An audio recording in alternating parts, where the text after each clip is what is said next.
Hey, welcome everybody. It is what is today? Today is Wednesday. Yes, today is Wednesday. And I decided to do a stream on something that I happen to like this particular topic. It is not an easy topic. I'm going to tell you right now, this is probably going to be one of the more difficult ones for me to get through. I'm probably going to butcher it to no end. So please don't take anything that I say to heart. Don't believe anything of this, because this is something that's going to be probably a little bit complicated, although we've discussed these before. I've talked about properly basic beliefs before. I happen to like the subject of epistemology. I don't think I'm completely inept at it, but there's a lot of complexities to be involved in these types of argumentations. So, with that said, what I want to talk about today is well, let me tell you the backstory. So, a friend of mine, Dr. Fuzz Rana, who I did a show with called Agree to Argue for about a year with Reasons to Believe, had asked me a question on Twitter the other day. He's just kind of out of the blue. He's like, hey, Steve, what do you think of Plantinga's argument that God is properly basic? Meaning that it's a foundational belief, that it can be taken as a core belief without argumentation, without evidence. There's a whole bunch of things that go into basic belief, which we'll get into. But while I respect Plantinga, he is, like, from what I understand, the 30th most cited person on Stanford Encyclopedia of Philosophy. While I respect him, I think he's absolutely wrong. And it's okay. It's okay to think that somebody with an expertise is wrong. It's just, I mean, there's papers out there that disagree with them. So I'm not the only one that thinks Plantinga is wrong. There's people that have just as much education he does that thinks Plantinga is incorrect in his argumentation. And I'm going to kind of show why I personally believe Plantinga is not correct on this, at least far as my understanding of the topic and my understanding of his reasoning. But he is a Christian epistemologist. He is, I think, like 89 years of age. He's been around a very long time. He's pretty well known for having theodicies, which are argumentations against problems of evil, and tries to argue that there isn't really no problem of evil, or at least it's resolvable through what he's called the free will defense.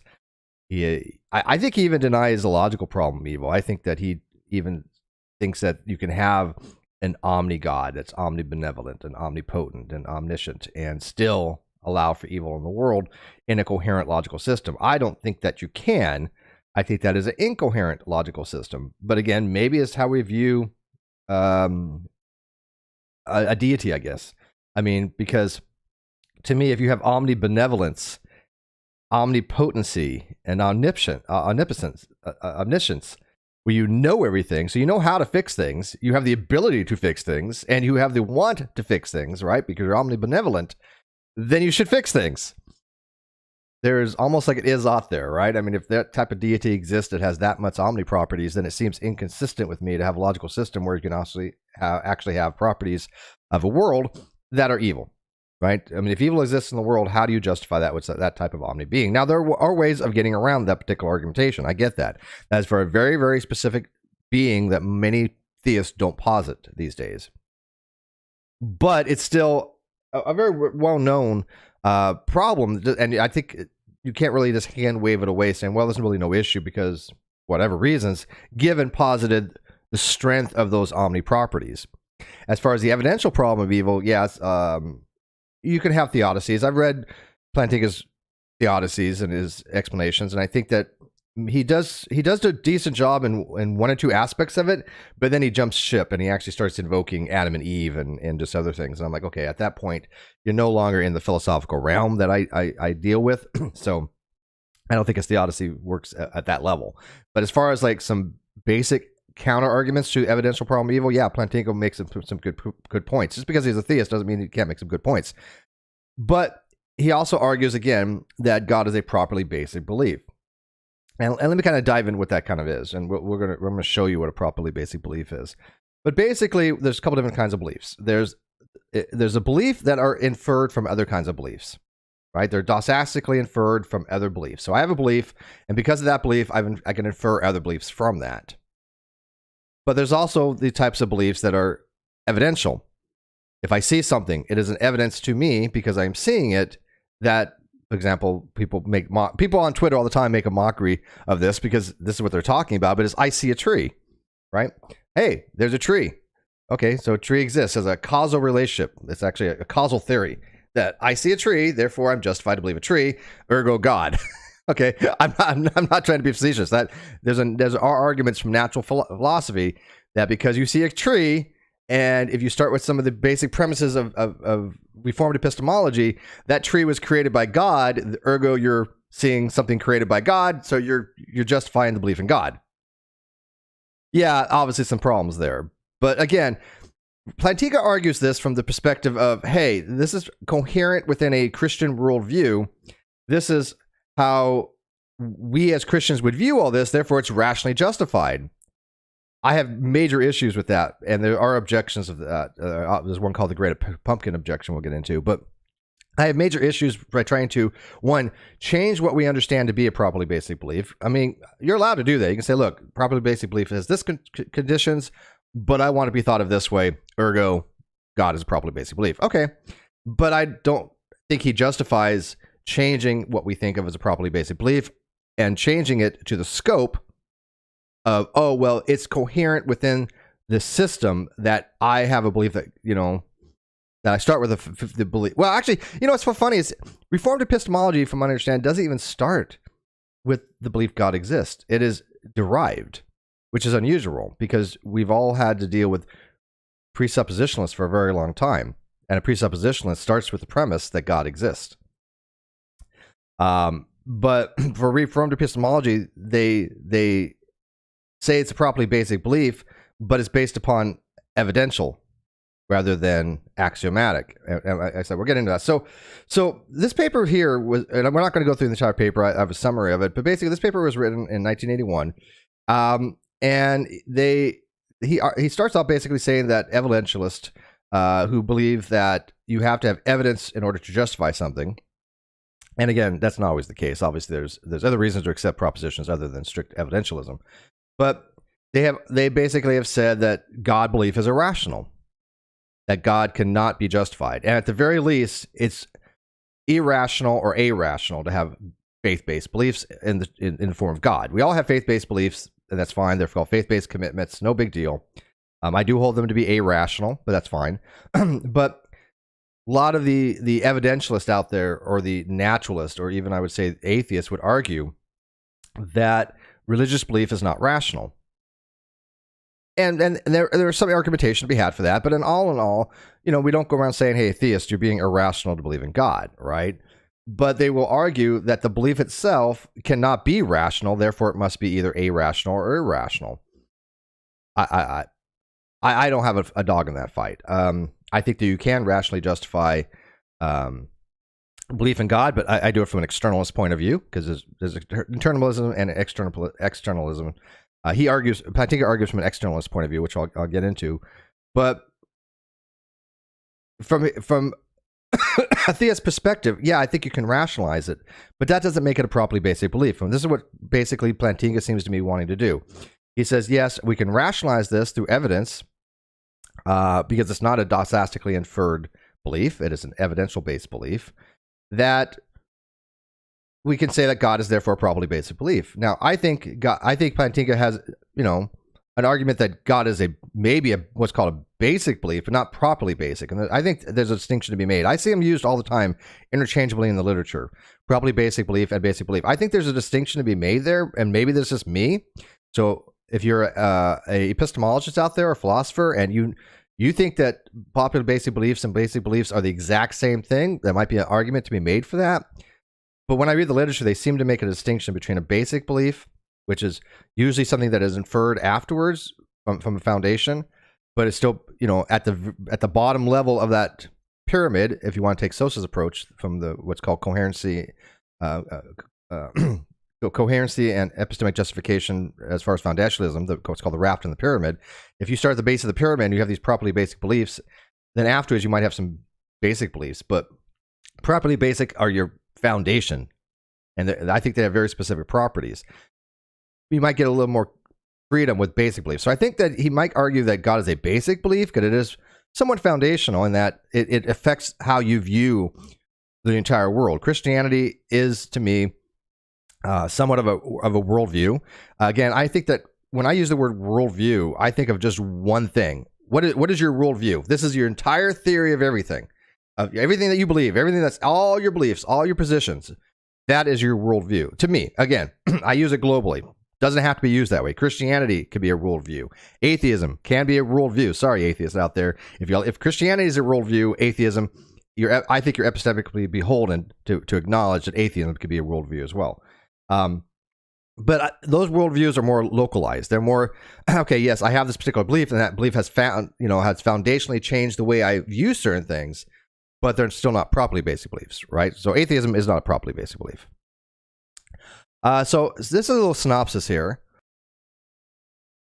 of that paper I just showed you. Again, I'm not going to go through the entire paper. Not extremely difficult read, but not, again, papers are not easy reads, and I'm not a philosopher. So for me to go through these papers, which I do read, some of them many times, I do so very slowly. And if there's a synopsis like this, I'll read the synopsis afterwards. So this is a synopsis of Alvin Plantinga's Is Belief a Properly Basic Belief?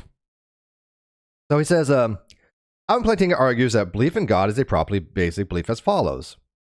Basic beliefs are not necessarily groundless, as Plantinga points out, but can have grounds for their justification and therefore be properly basic.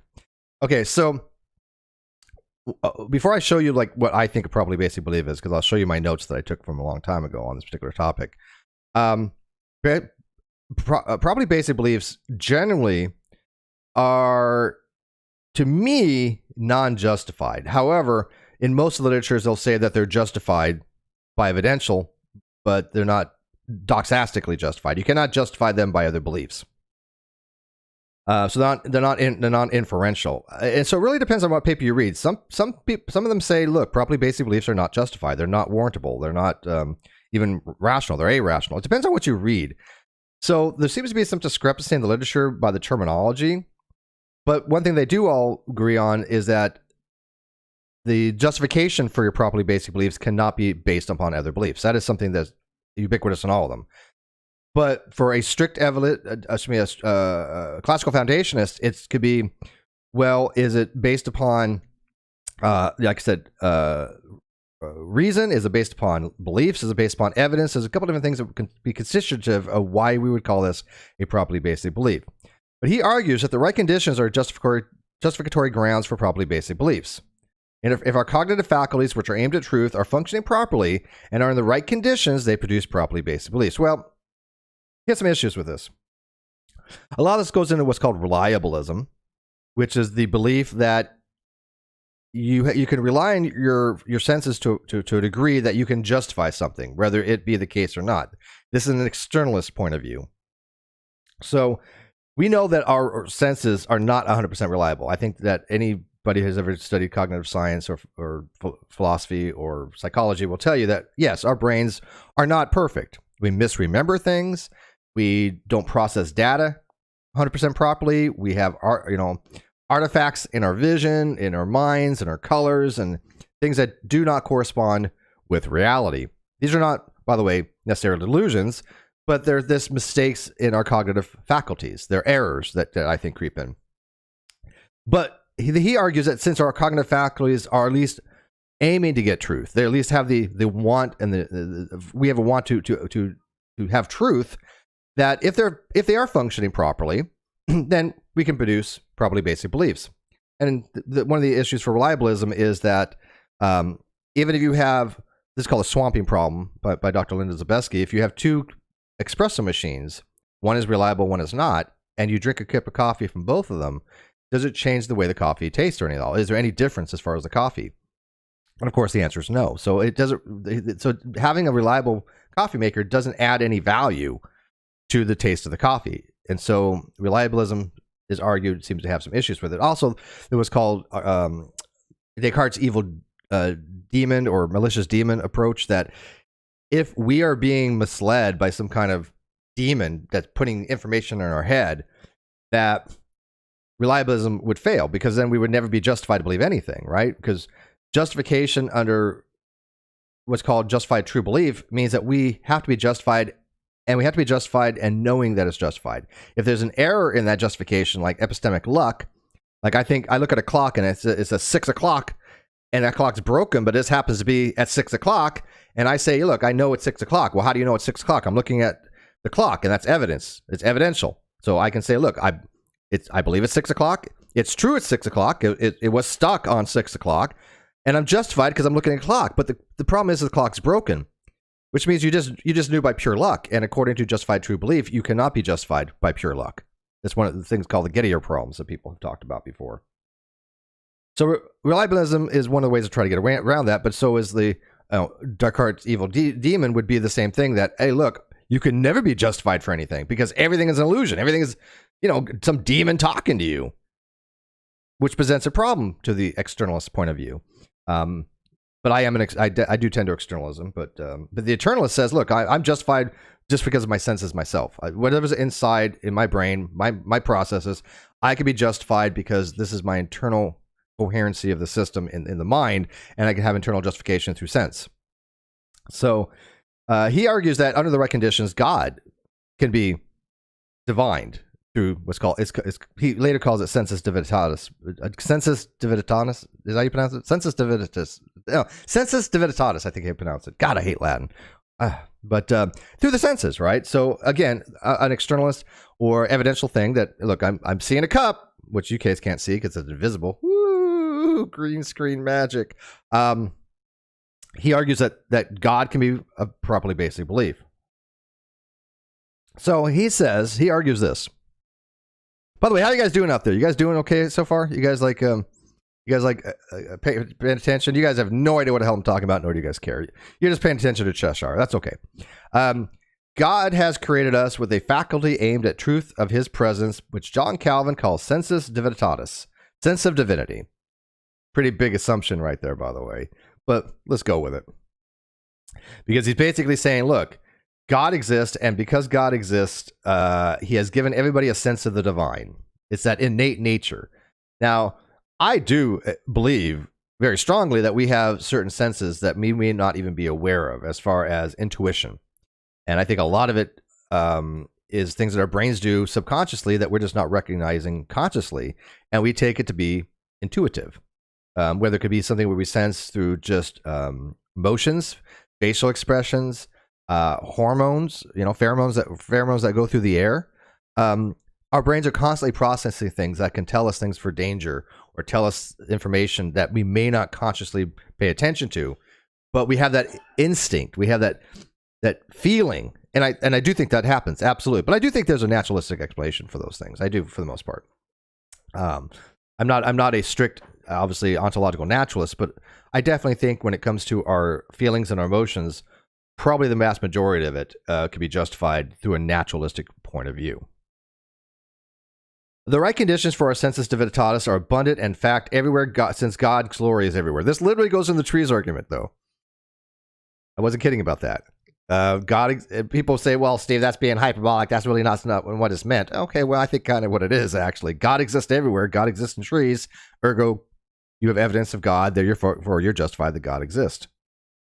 I mean, they put it right here, the right conditions for our sensus divinitatis, right? The right senses for our senses of God that God has given us to recognize that God exists is through the fact that God's glory is everywhere, including the trees. I mean, this is a categorical statement. Since God's glory is everywhere, this is categorical. Everywhere would imply all. That if you see a tree, you're justified to believe in God. And again, natural theology. This is the whole point of natural theology. And again, if you're an epistemologist or you're a Christian and I'm butchering this, please let me know. But this is my take on it, and I've done some reading on this stuff. This is my takeaway. This is my conclusion that this is a form of natural theism and Reformed epistemology. Let's see here. If our belief in God is produced by our sensus sensus divinitatis, I got it right.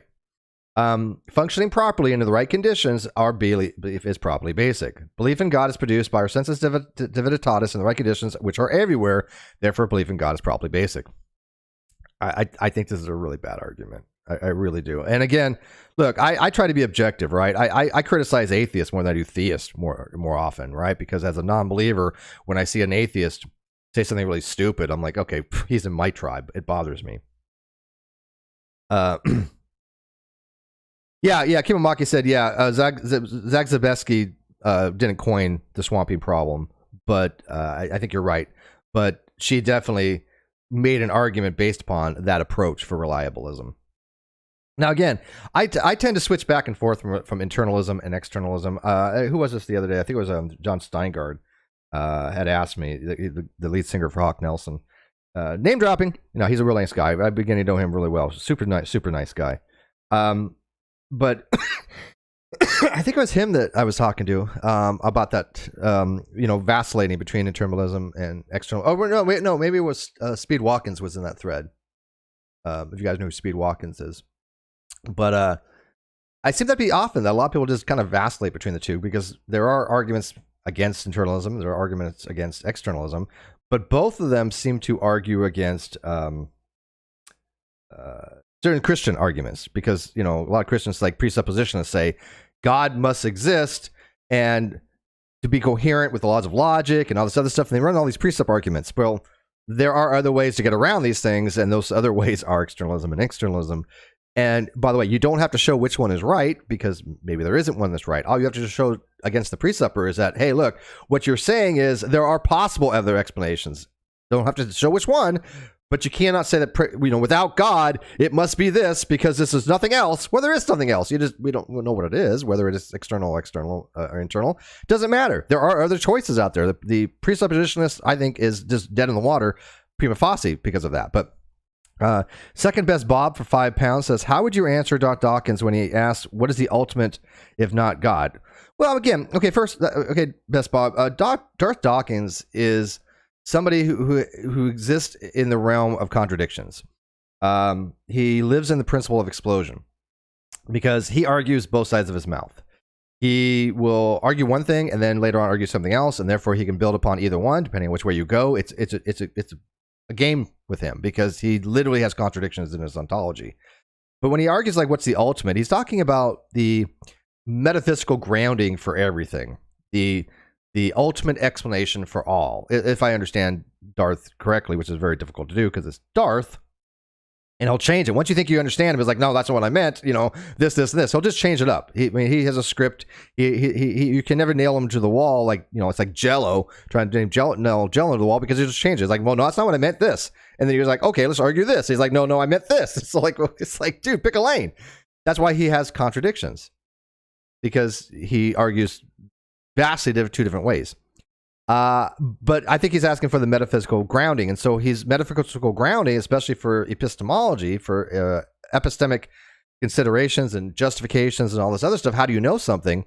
He ultimately says that, well, God knows everything. Therefore, we know of God. We can know that our sense is reliable and that the universe exists because we trust God and God cannot lie. Well, there's obviously some issues there. Even if you gave Darth some ground and you say, look, okay, let's assume God does exist. Okay, we'll make that assumption. That's straight out of the gate arguendo. How do you assume that God is telling you the truth? How do you assume that God has told you in a way that doesn't lose anything in the translation? Because even if we assume God exists, that particular God would be considered to be perfect, I guess. We are not perfect beings, unless you're, a narcissist like Kyle. He thought he was perfect. But other than that, or Katie, other than that, we're not perfect beings. We recognize that we have our limitations.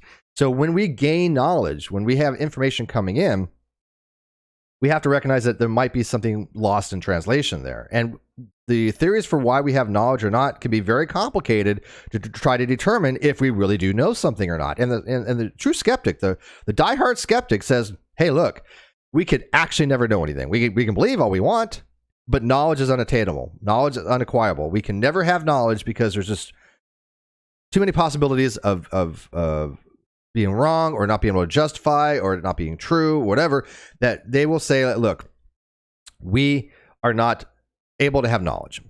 I don't particularly take that stance. I'm not a skeptic, but that's what they would argue. So he would argue that God is the metaphysical grounding for all this stuff and God exists. He's been told in a way, because God, you can trust God, you can believe what he says, that he's not going to change the uniformity of nature. He's not going to change the laws of logic. He's not going to all of a sudden break symmetry for physics and have gravity start working in reverse. He's going to have a consistency because that's his nature, according to Darth Hawkins. I think that's like a lot of assumptions to get to those types of argumentations. But that's what he's asking for. Do I think he's right? No, not at all. But I mean, when you're asking for a metaphysical grounding, which you're going to be, we will be talking about this particular topic with Dr. Sijuwade and Dr. Jim Majors and some other people possibly on what we mean by metaphysical grounding. What do we mean by an explanation for everything? Because we're asking for what is the ultimate explanation.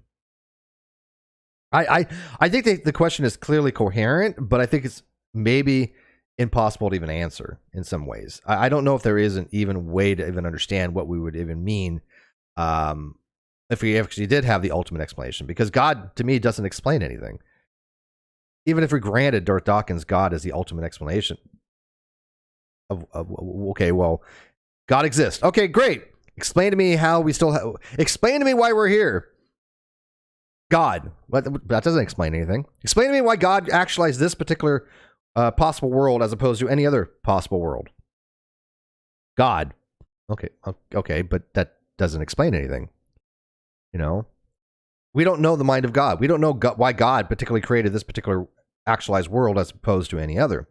Now, there could be a couple different things. And you guys may think this is off topic, but it's not. This is actually, the super chat in this question actually is very much relatable to this very topic. But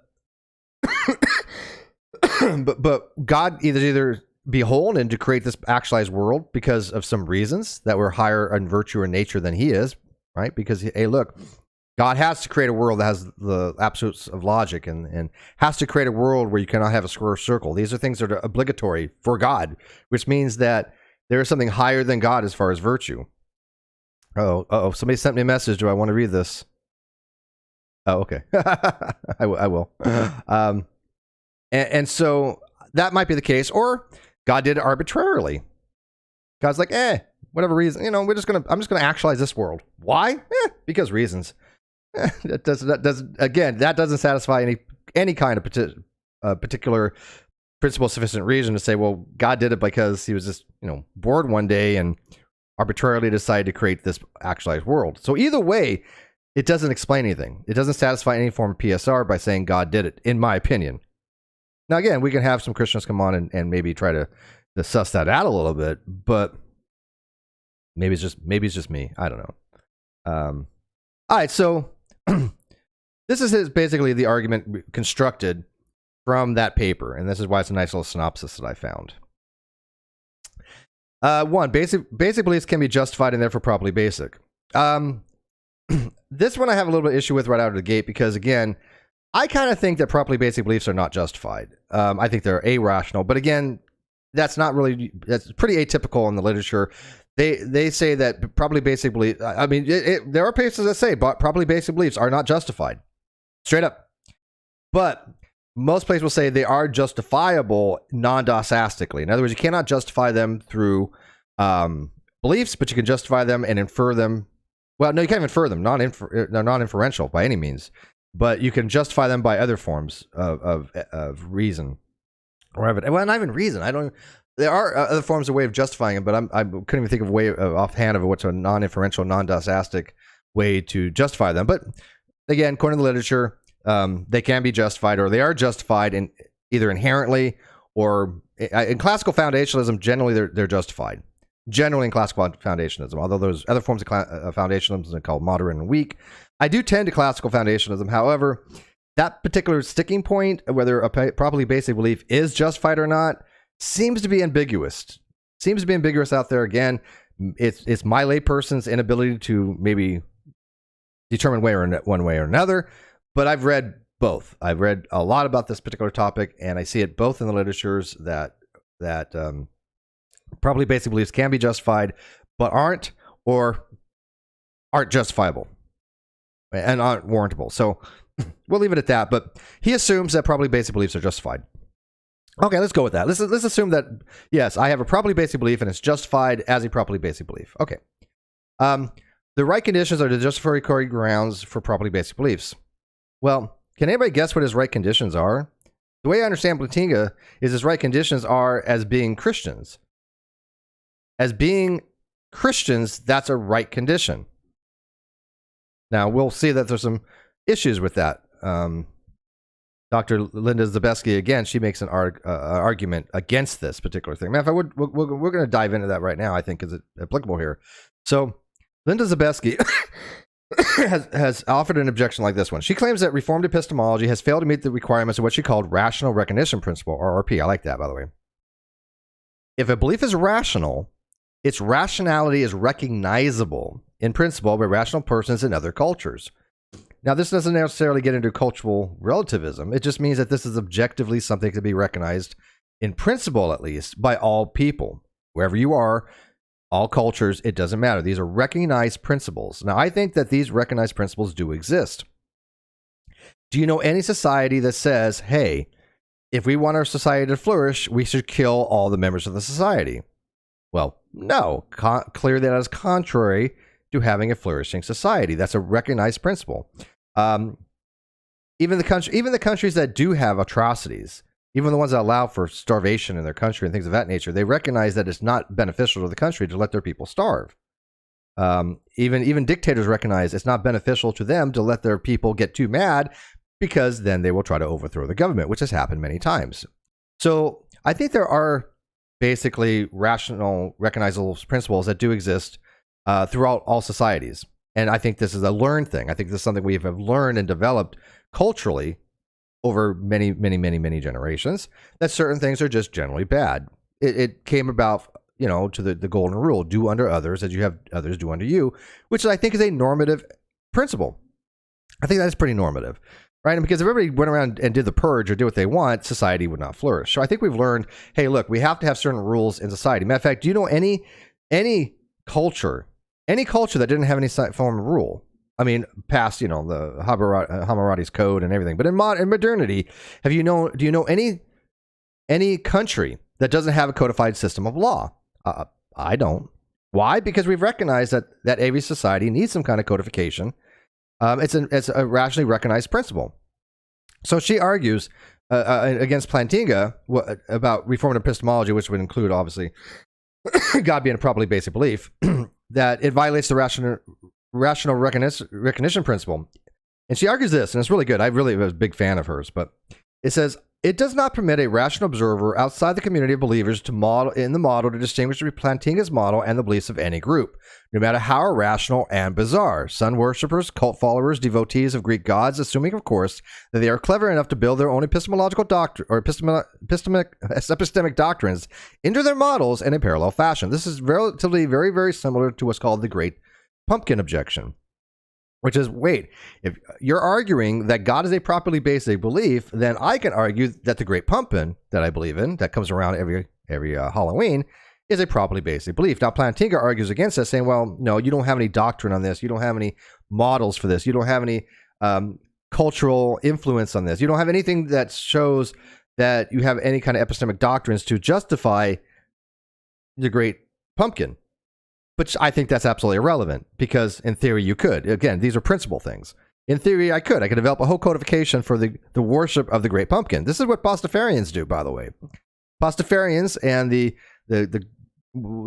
great spaghetti monster, the spaghetti monster god, flying spaghetti monster. That is a form of this. That's the form, I think, of the Great Pumpkin objection. You have people out there that do almost worship this flying spaghetti monster. They have some codification. They have some rules. They have some things that they have developed. There are some codifications of what does it mean to have an epistemic doctrine for the flying spaghetti monster? Well, flying spaghetti monster is made out of spaghetti and he flies. Therefore, to believe in the spaghetti monster, you have to accept that flying spaghetti can fly. I think that would be an epistemic commitment. I mean, don't you? So you could, in theory, have these parallel doctrines formed. And she says, but we do think there are differences in rationality of the beliefs of occult and Christian beliefs. And I think that's something to be said, but I think that's more of a of a normative understanding of what we think is acceptable in society, right? I mean, if a Christian says, I believe in God, I go to church, nobody's going to think much of it. But if you say, hey, look, I believe in God, and I think that God is going to destroy all of humanity, and I'm going to usher that in by doing some harmful act, then that would be considered to be impermissible. We would put that in a cult-like fashion. People say, well, all forms of Christianity are cult. Not necessarily. I don't think that. So now cult, in my understanding, came about from what's like more of a formal, venerable type of worship. And so in the strictest form of religion, is it a cult? Yeah, but I don't think it really, we don't connote things like, we don't connote things like that. We don't go around saying, look, I go to this Baptist church down the street every Sunday, then the rest of my life I live, whatever. We want to put them as a cult, right? But there are some religions, obviously, that were cults. And we kind of differentiate between the two types of religions by how much it influences one's life, how much, have isolation from your friends and family, how radical the doctrines. There's a lot of things that go into what's constitutive of a cult. Of course, there's the bite model and all this other stuff. But in society, I think we do have a general understanding of the difference between cult and general Christian beliefs. But she argues, even if the cult is able to produce an exact parallel argument for the conditional proposition to the effect that the beliefs of the cult are irrational if true, hence, the rationality of such beliefs must depend upon something other than the truth. So, she is saying that, look, even if something's true, we need some reason to justify that. We need to have some kind of rationality for our beliefs, and we can't just argue that any kind of belief is rational, in this case, properly basic, because we could do that with any system that we devise. And Christianity should not have, I think, a special exemption from that as opposed to any other belief system. So if Plantinga does want to argue that Christianity is a properly basic belief, then I don't see any argument against saying, well, hey, look, Hinduism is a properly basic belief. And he would have to, seems to me, he would have to accept this. Now, again, Christians may say, no, because this is the monotheistic God, and this is the ultimate being, and this is a necessary being, which we'll get into an objection of God against being a properly basic belief from being necessary and contingent beings. But I really can't see right now why a person who is of a different faith, Islam, say, look, Allah is a properly basic belief. I mean, I don't understand why Plantinga would not be epistemically beholden to that. I just don't. And then it goes on and says, a similar faction is offered by Keith DeRose in his unpublished essay, Voodoo Epistemology, which is going to be about the same thing, right? People have this whole codification of voodoo. They do rituals. They have a long-standing history of voodoo. Voodoo's been around a very long time. Whether it exists or not is not. I'm not saying it exists, but voodoo itself as a cultural phenomenon has been around for a very, very long time. So if Plantinga is allowed to say, look, I believe this, that God exists, and my Christian beliefs are based upon that, and some of them are probably basic, the person who practices voodoo would be allowed to do the same thing. So the voodoo epistemology objection, I think, is a pretty good one. All right, so going back to this, let me ask the audience: you guys following along so far? Is this okay so far? Let me know if it's okay so far. Number 3, if our cognitive faculties, which are aimed at truth, which we do assume, I think that's a fair assumption, which are aimed at truth. I think that we do want to think that our cognitive faculties are trying to portray reality as much as possible, which corresponds to the truth. Now, we also have to recognize as biological beings that we have a filter. We have a biological filter. We are hardwired. We have a system that cannot be changed because it is hardwiring. It's not the software, but it's hardwiring that we filter things through biological means. Like our eyes, our rods and cones can filter things, and we can see grayscale and color and shapes and things of that nature. But we have an assumption that is something that is corresponding to something that actually exists. I don't believe that. People get me on this, but whatever. Look, I don't think colors exist. I think they're a phenomenological thing in the brain. I don't think they have any real ontology, but that's okay. Most philosophers are color realists. It's very common. But most people also recognize that our brains are really trying to accept reality, but we also recognize that we have things called illusions. And illusions are not a form of hallucination. They're a form of the mind not processing something what we would expect to have in correspondence with reality. And different people will process illusions differently. People different colors differently. My mind's processing a color, but your mind may process a different color. You might be colorblind, right? Or your mind just may not be processing it correctly. And by the way, we don't need to see something to see colors. We see colors in dreams, which means that it has nothing to do with any kind of photonic energy being deposited on the retina and the brain processing that. No, we can see colors without that happening. So our colors that we see in the mind don't necessarily have to exist in the real world because we're seeing it in our brain, phenomenological. But I do think that our brains at least try to be truth tracking.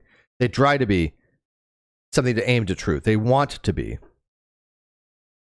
Okay.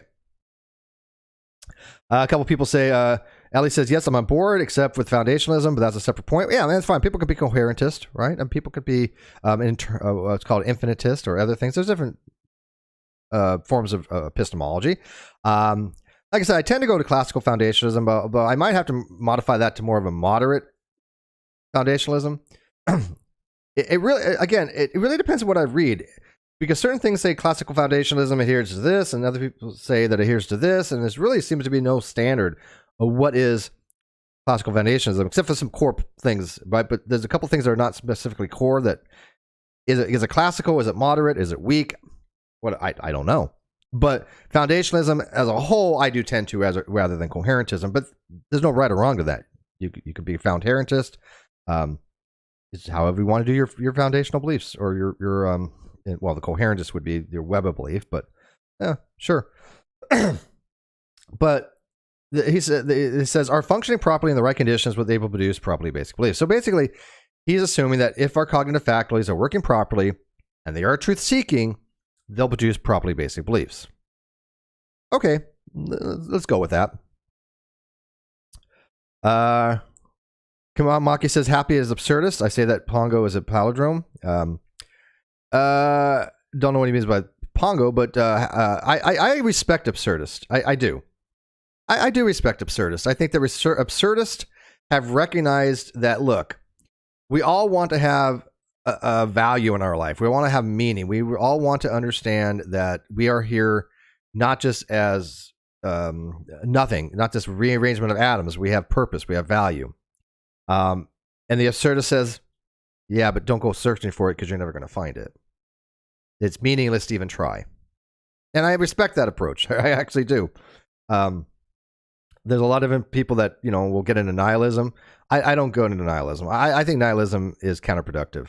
I think nihilism takes a very wrong approach because it says, well, if we live in a naturalistic universe and all will be non-existent at one time, and assume that's the case, right? Assume scientifically speaking that the universe will cease to be at one time. And I think that's generally accepted by every scientist there is, rational scientist that knows what they're talking about.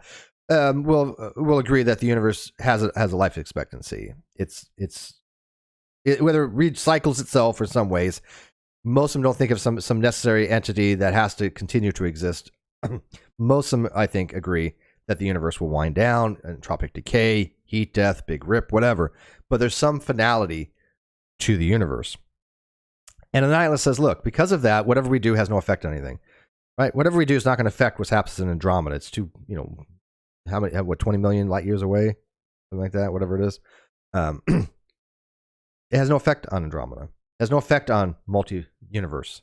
So whatever we do trillions of years from now will not have any effect. And I think that's a very inappropriate way to look at meaning. I argue we have meaning why we're alive. This is what we should mean by meaning, not how it has any effect later on down the line. I mean, if I was to argue that way, I'd say, look, I'm picking up my cup. This is forget the butterfly effect. But me picking up my cup, it's not going to affect politics in China. Okay, but should I pick up my cup? Yeah, because I had a want to pick up my cup. Why? Because I wanted some coffee. There's a value in me having that coffee. Why? Because I like coffee, and it has caffeine, so it's valuable to me to have the caffeine because I'm doing these streams.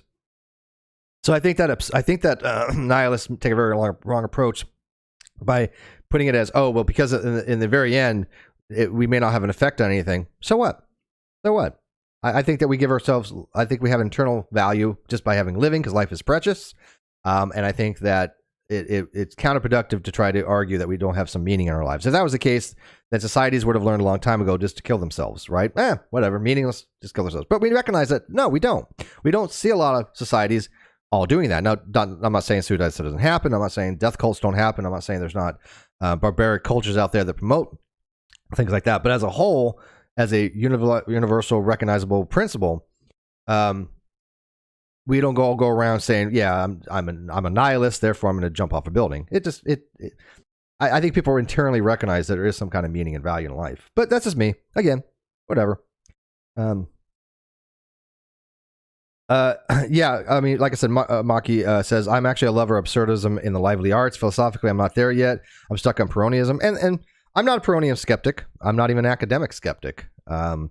I do think we can acquire knowledge, and I'm not an absurdist, but I do recognize that they have probably good rationality to accept absurdism. Number 4, God created us with a cognitive faculty aimed at the truth of his presence. This faculty is our Census Divinitatis. Okay, well, yeah, people say, well, this presumes God. Okay, that's fine, but that's not the argument. That's not what Plantinga is arguing. This is not a presumption argument. God being a properly based belief isn't making a presupposition that God exists. This is just saying that we have cognitive faculties that are truth-based. This is his schema that he believes in, right? The right conditions. He's arguing are the right conditions to justify God as a properly based belief. Because again, he's not a presuppositionist. He's not assuming God exists, therefore this. He's arguing evidentially that God could be rationally justified as a properly basic belief. It's a very different approach than most Christians. But in one of the ways of doing so, he's arguing, I have a system, I have a what was it? Scope, I guess, right conditions. He calls it right conditions. And those right conditions are my cognitive faculties are truth-seeking, and we have a sense of the divine, Census Divinitatis, that we are given the sense to know God exists. Okay. And by the way, I only do these streams so Cheshire can get housework done. Because if I don't do these streams, she'll spend 24 hours a day on the internet and interfere with Kino's sleeping pattern. Because Kino complains to me all the time. I was going to take a nap, but your partner's going to stream, and I have to listen to that, and she's going to keep me up, and I want you to let her know that she's interfering with my pattern. That's exactly how Kino sounds, by the way. It's the only freaking accent or voice that I can do that's spot on. But I've already told Cheshire that. She has to turn it on, Chess. You stream, she's addicted to you. Oh, I just splashed. Oh, that's weird. All right. So I just do these streams so Cheshire can actually get some housework done. Number 5, belief in God is produced by our Census Divinitatis.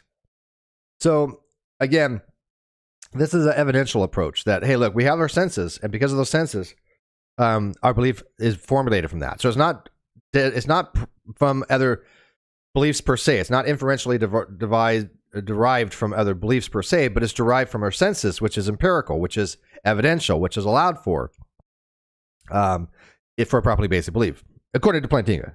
Again, going from Plantinga's point of view. Now, it is true that properly basic beliefs, I guess, from the classical foundationists can be evidential in nature, but I think a lot of them are, I think it's more self-evident, but be that as may, he's arguing that God's belief, the belief in God, is produced by that Census Divinitatis, which means it's evidential based, not presuppositional, and not inferential from other beliefs. Although there's a belief argument here, obviously. I mean, he believes that he has Census Divinitatis, but he is right. He's not arguing from that belief. He's saying it's produced. He's saying it's evidential. It's like, I see a cup, therefore I'm warranted to believe that I'm justified to believe that this cup exists because I have a sense data. I have experience with it, right? I'm justified. Well, how do you know that cup exists? Because I have sense data. It's evidential. Now, again, there are arguments against that. Some people say, well, that's you could be, you could be holding something other than a cup and your brain not processing it right.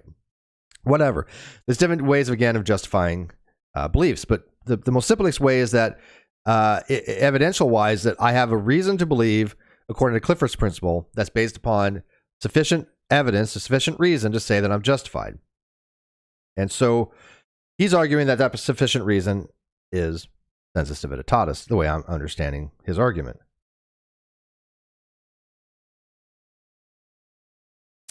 Number 6, the right conditions for this faculty are everywhere since God's glory is everywhere.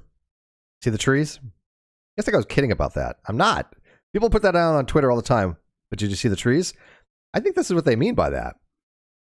Because God's glory is everywhere. We can see a tree, therefore we can divine that God exists through our Census Divinitatis, through natural theology.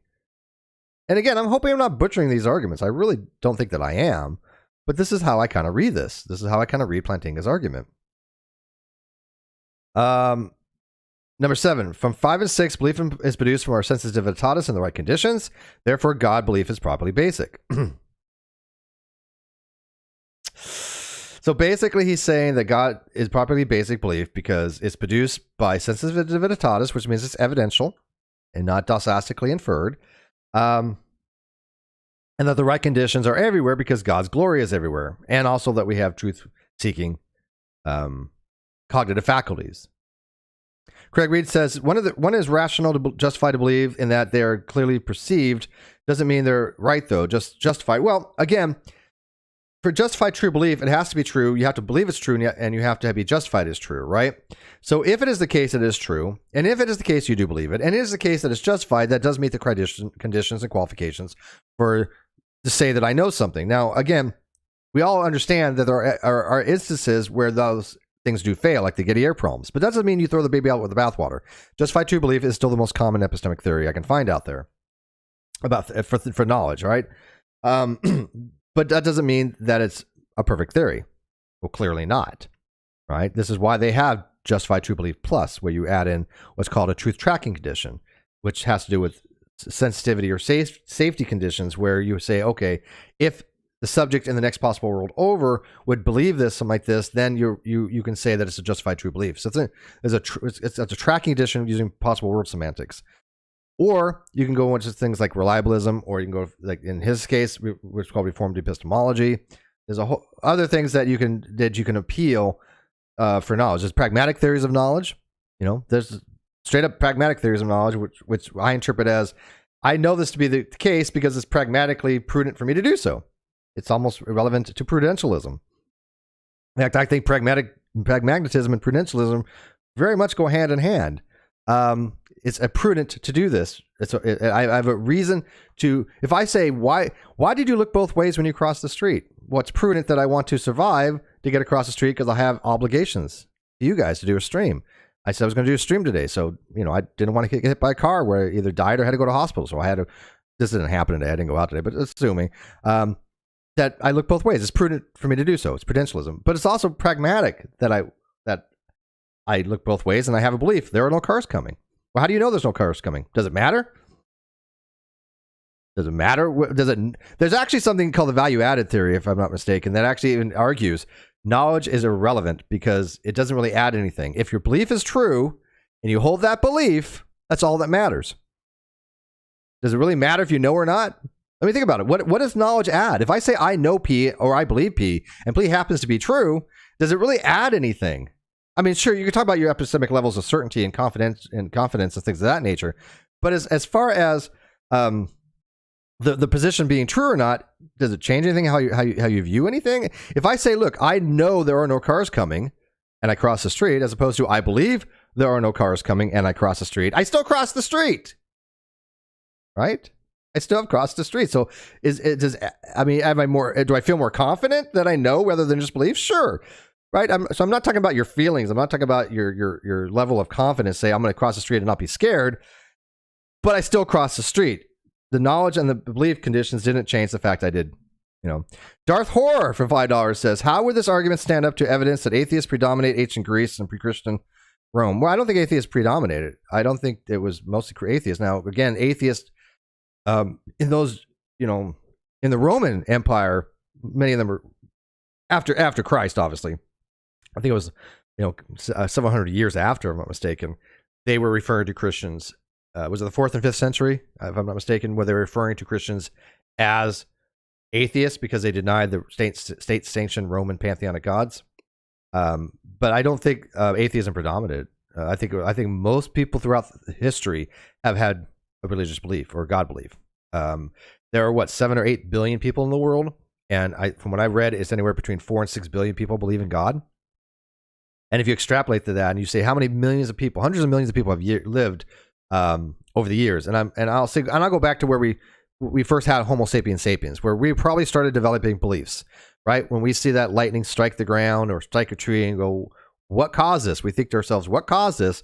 There's probably some being just like us that we could hit things. So maybe there's some being just like us. This, I'm not saying that's how it developed, but it's certainly plausible. Absolutely, it's plausible, and probably was the case.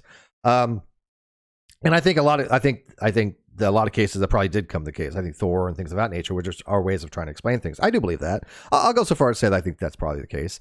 But how many millions, 100 millions of people have lived? I think the vast majority of people that ever lived have thought of some type of being that has caused something, which I'm going to go ahead and call it God. Okay, because my stipulative usage of the term God that I created for just arguendo for general purposes is basically, matter of fact, I will give you exactly what it is. Hang on one sec. I'll show you my definition. People say, "What do you mean by God?" Well, let me show you. Because a friend of mine actually has it pinned to his status. Yes, segmentation fault. He has pinned my stipulative usage. Now,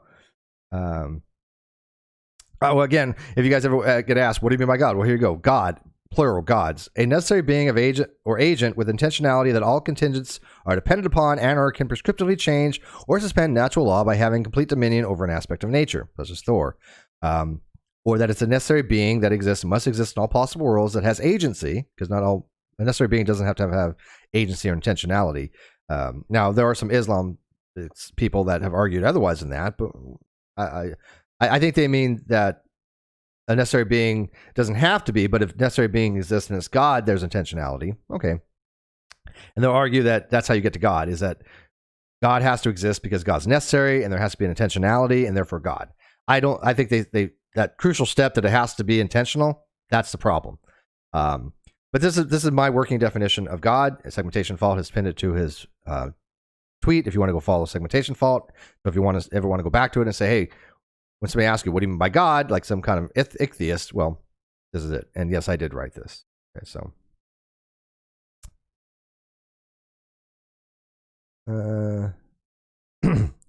Let's see here. Got some other questions. Alden says, if God is omniscient, does he have opinions, or are all his opinions the correct ones? Well, sure. I mean, the thing is, opinions don't have to be mere opinions, right? It's my opinion that X equals X. It's also the truth that X equals X. It's also something that I can say that I know X equals X. And is also something to say that I cannot be wrong, that X equals X. It's incorrigible. I will say all those things, but it's still my opinion. So there's different degrees of opinion. There's bare minimum, non-justified opinion. This is just, my subjective, non-educated point of view. That's my opinion, right? There's no based upon anything. I have no rationality for it. I have no argumentation. I think I broke it down to 4 levels at one time. I don't even remember my own argument, but I had broken it down to look, you have bare opinion that has no reason, rhyme, justification, nothing. You have bare opinion that's basically based and predicated on some reasoning. Say, look, it's my opinion this, and why is your opinion this? Because I've read this, and this kind of, told me this, and this. And so I formulated some kind of bare, minimum opinion based upon some kind of reasoning. Okay, then you have educated a person, somebody who's actually kind of looked into the topic a little bit more and say, look, it's my opinion. I've really looked into this topic and these are all my reasons, and you can do citations. Then you have the expert opinion, right? Actually,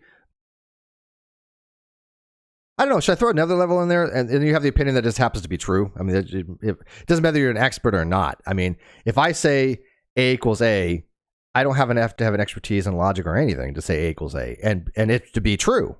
But if I say it's my opinion A equals A, and a doctorate of logic says A equals A, does it change anything? Does it give any more value that the doctorate in logic said A equals A over me because he's has an expertise in it, which I don't have?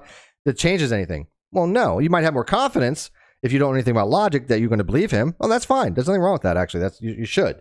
That's relying upon people that have an expertise. But it doesn't change anything as far as the reality. It doesn't change anything as far as the truth value. A still equals A. We both have our opinions on it. His opinion might be far more justified because he may know way more about the topic. But I don't think it really matters because we're both justified because it cannot be any other way. And if it cannot be any other way, it doesn't matter how much more he knows. Just thinking about that. Gary says opinions are like a-holes. Everyone has one and nobody wants to hear it. I don't think so. I think that if that was the case, nobody would be listening to me or to anybody on YouTube. I think people are interested in other people's opinions because that's how they formulate their own opinions. Right? I mean, none of us can learn everything. None of us have the time or the patience to learn about a bunch of different subjects. I happen to have one or two subjects I really do enjoy. I read about them more. Other people have other subjects that they enjoy. Right? I mean, you like trucks, right, Gary? I mean, you know a lot about trucks. So I'm not that interested in trucks. Yeah, I think they're cool. I would like to have one, but I don't go around studying trucks. So if I ask for your opinion, hey, what do you think of this diesel? I'm going to trust your opinion on it more because you're probably going to know more. Hey, can you tell me about air brakes? Well, yeah, you could tell me more about that because you know more about that. Right? Wild S.J. Thomason appeared. Hi, S.J. Thomason. S.J. Thomas says, answer the video title. Yes. Well, we can discuss that, S.J. Thomason, when you come on the Non Sequitur Show with Dr. Jim Majors and Craig Reed and Cheshire and myself, and we're going to have fun. We're going to have fun. You look, I'll never get too out of control. I don't want anybody to be hurt. Or we're not going to be like pugilists get bloody nose, but it's going to be a little controversial. So I hope you can handle it. But of course, it's above board. Nobody does any name calling, anything like that. But I think that when we have S.J. Thomason come on, we're going to talk about Christianity versus atheism as which is a better worldview if everybody had to be one. And we might talk about other stuff, obviously. But seriously, what do you guys think? Would the world be better off if everybody was atheist? And I'm not talking about lack of belief. None of this nonsense lack of belief crap. We're talking about Jim Majors' type of atheism. That he says God does not exist. Let me tell you why God does not exist. Would it be beneficial to society if everybody held that position? Or if everybody held Christianity? And of course, we can talk about the complexities of that by what version of Christianity. Yeah, we can talk about that. So, Colorado Pipe is a joke. Well, yeah, but I mean, no, you did, but still, there's something to be said about that, right, Biker? There's still something to be said. Kimomaki says you weren't kidding when you called yourself a pluralist when it comes to value theory. I was not kidding about that. Do you think that I was? Did you really think that I was? I am a pluralist, and not just value theory, but also moral theory in some degree. I like moral pluralism. I think moral pluralism is something that makes a lot of sense. But the problem with morality is that it's very difficult to pick just one frame of morality. It's very, very difficult to have one normative epistemic principle that you go by. It's to me impossible. I have look, if you're a moral philosopher and you know a lot about morality and you want to explain to me how you can have a well-defined moral ontology and moral epistemology that you say I just adhere to this, I would like to hear that because I have a hard time doing that because I like to appeal to different things, which to me of course goes into pragmatism and pluralism. Because as a pragmatic person, I'm allowed to say, look, I'm going to appeal to this because it's pragmatically good for me to do so. And by the way, there was somebody on Facebook the other day, and all they were doing, I swear to God, all they were doing for days were just appealing to Dewey's pragmatic theory. Oh, it's pragmatism. I'm like, that's not what it means. And I'm like, that's not a defeater. I'm like, here's my argument, which is based upon logic. He's like, pragmatism. I'm like, that's a word. That's not an argument. I don't know how are you relating pragmatism to logic that I'm trying to argue here. It was really, really bizarre because I do appreciate pragmatism. I really do. I adhere to pragmatic approaches. I like pragmatic theories of knowledge. I think this makes sense to have a pragmatic theory of knowledge. Doesn't mean I don't also use justified true belief. I don't think they're exclusionary at all. I don't think you have to say, look, I'm going to adhere to pragmatic theory of knowledge or justified true belief, or Tarski's semantic theories of knowledge or truth or whatever. There's a whole bunch of theories out there of truth and knowledge and justification. Very complicated stuff. Why do you have to adhere to this one? Can somebody give me an argument for that? Oh yeah, and Trolley Dave's a value moral pluralist. Yeah, I've watched Trolley Dave's videos on this stuff. I'm watching this going, dude, yeah, yes, somebody, oh, thank you, somebody gets it, somebody who actually says it what I actually believe. I love this. Yeah, I was thrilled when I would listen to Trolley Dave and Joe from Answers and Reason talk about value pluralism and especially moral pluralism. I'm like, yeah. See, I'm not that insane. People make me sound like I'm some kind of outlier. I'm like, no, my positions are pretty, I think, normative. And so I'm not the only one that values things like value pluralism and moral pluralism, things of that nature. So thank you for that. Hang on.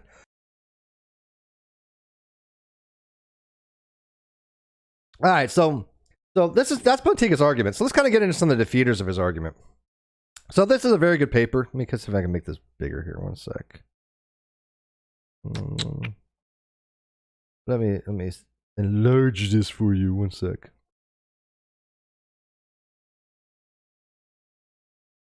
I have it locked. There we go. Unlock it. There we go. That's a little better. All right, so this paper is a really, really good paper. And again, yes, I use Sci-Hub. Why? Because I don't have the means to get behind paywalls. Whatever. Steve likes validation. Yes, I do. Pipeline Audio says, I still say Plantinga is a total loon. You guys holding him up like he's anything more than a blowhard puffered with tween elbow patches makes me really question reasoning ability. Plantinga is the 30th most cited person on Stanford Encyclopedia. It's because he gets things wrong like this, I think, and other things like his Theodicies, I think, is wrong. Doesn't mean he doesn't understand philosophy. He's a well-known epistemology. He teaches, he taught at Notre Dame.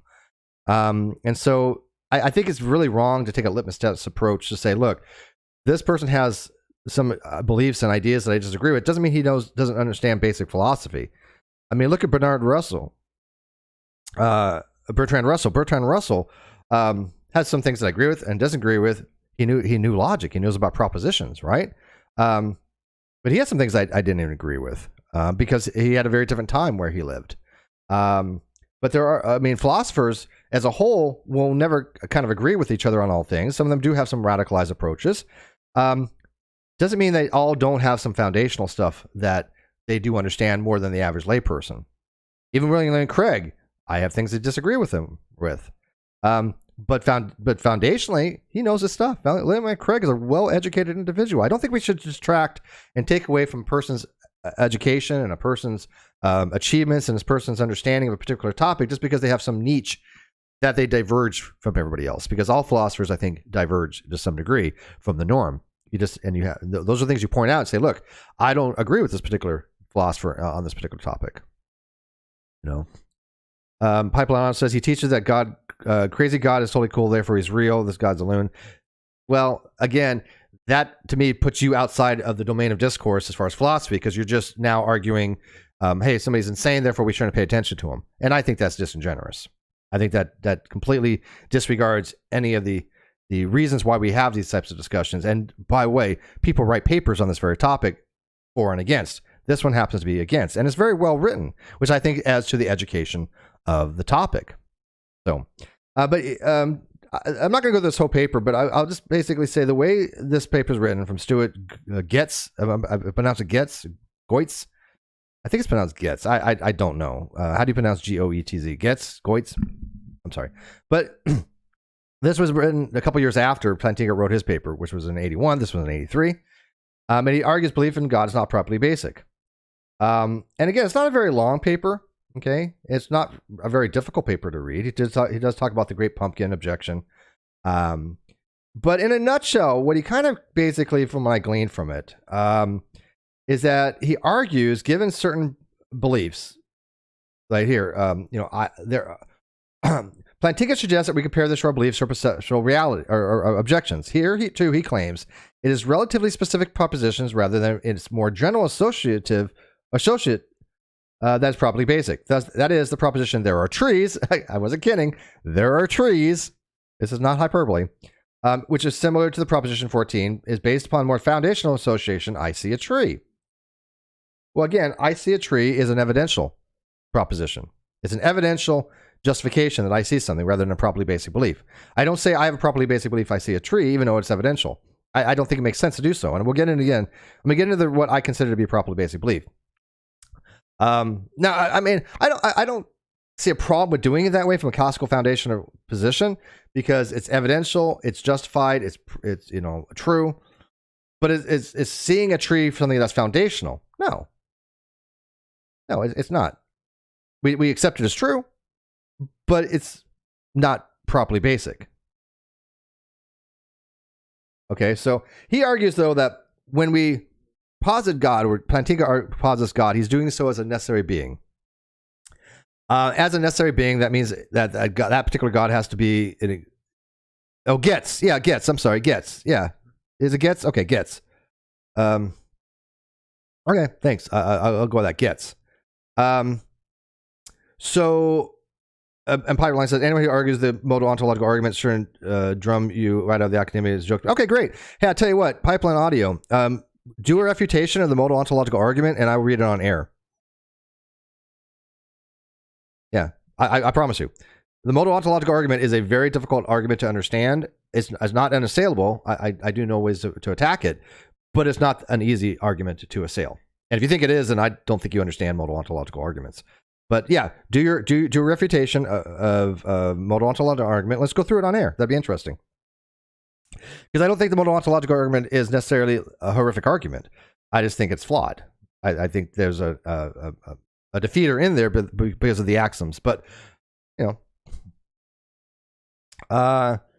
so he argues this, though. He argues that God is a necessary being and that we are contingent beings, which I think that mostly...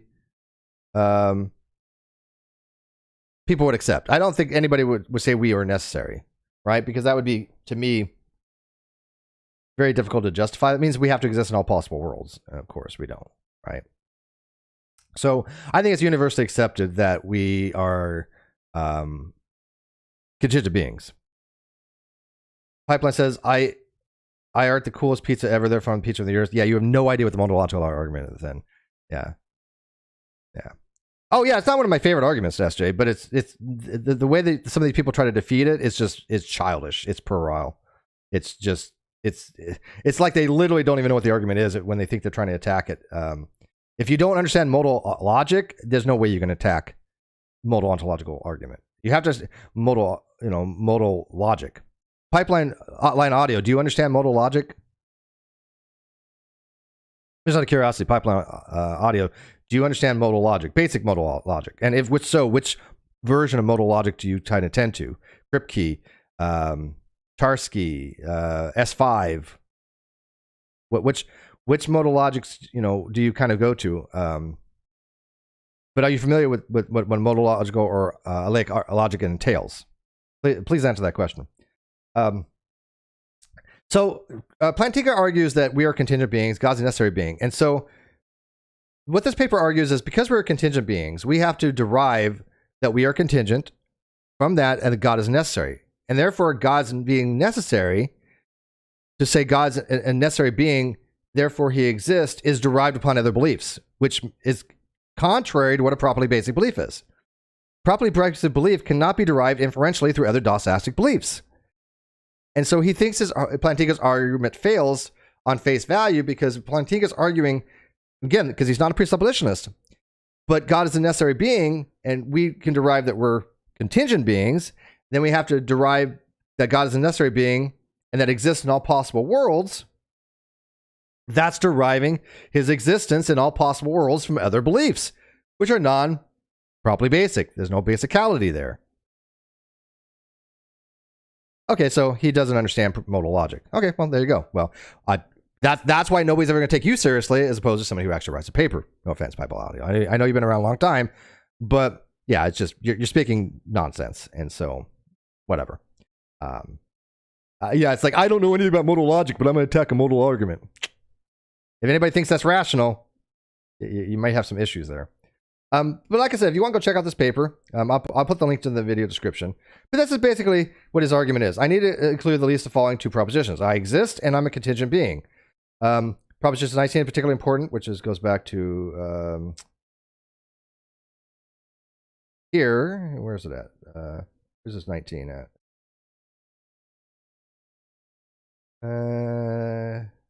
He lays them all out here somewhere.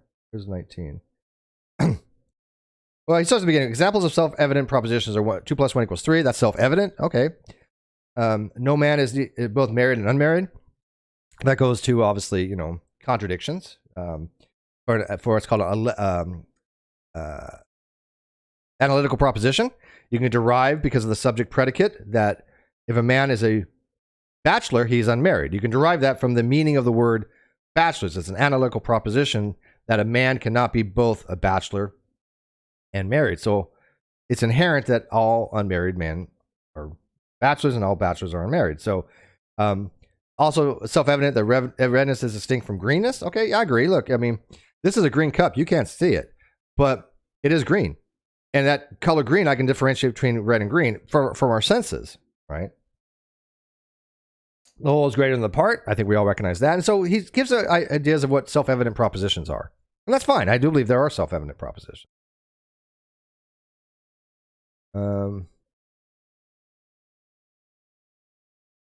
Yeah, I don't speak Arabic and I don't speak Islam and I don't talk about Islam that much. I have no interest in Islam. So sorry about that, Pipeline. I really have no interest in Islam. I don't speak Arabic. But you don't have to know Arabic to understand certain arguments. But to understand a modal logical argument, yeah, you do, because there's a specific axiom in the modal logical argument that makes the argument logical. And you have to be able to accept that modal argument axiom or not, the S5 axiom, whether all necessary things that exist are in fact necessary, or all possible things that are possible be necessary. So if you don't understand the difference between necessary and possible, you don't understand the difference between possible world theories of what it means to be possible, what it means to be necessary, you're never going to understand the modal ontological argument. I mean, there are axioms that you have to accept in modal logic, or you don't have to accept, I guess, really. I mean, but which ones you do and you don't accept. If something's possible, is it a necessary fact that it must be possible? Is that a metaphysical necessity that if something is possible, it is necessary that it is possible? Right? So. All right, so he argues, though, that because we have to recognize that we're contingent beings, him arguing that God is a necessary being is inferred. One that a necessary being exists. That's inferred, though. I am a contingent being. To what does that term I refer to in this proposition? Self-referential. I. If I'm a materialist, I would think that refers to my body. Okay. If I'm a dualist, I would think that refers to an immaterial soul or mind. Yeah. What is a self? This goes into what is I. What is the self? When I say I, am I referring to my physical form? Am I physical to my mental status? Am I a dualist? Do I have some kind of consciousness that exists independently? What is I? Pipeline says you sound like one of those guys trying to find God into existence. That's absolutely ridiculous. Yeah. Pipeline, no offense, but you're I don't know if you're drunk or something, because I know you've been around a very long while, but nothing you're saying makes sense. So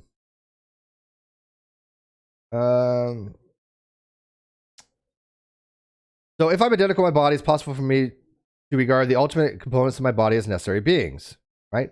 And again, there might be some things to be said about rigid designators, like Steve being a proper name is a rigid designator that for me to exist in all possible worlds, that would be the same name. One of the arguments to be made is that water is necessarily H2O in all possible worlds. Water, the H2O is a rigid designator that exists in all possible worlds, such that water cannot be anything else but H2O. There might be something else we call water. I mean, as far as like, what was it called? The twin Earth argument, if I'm not mistaken. The twin Earth argument is something along the lines: you have two Earths, exactly. It's just one possible world over, I guess. And there's only one difference between that Earth and our Earth, is that Earth has this substance that the oceans are filled with, that exists all over the place. It has all the properties of water. It looks like water, it tastes like water, has all the functionality of water, but it has a molecular structure of XYZ rather than H2O. And the question arises: is the XYZ water?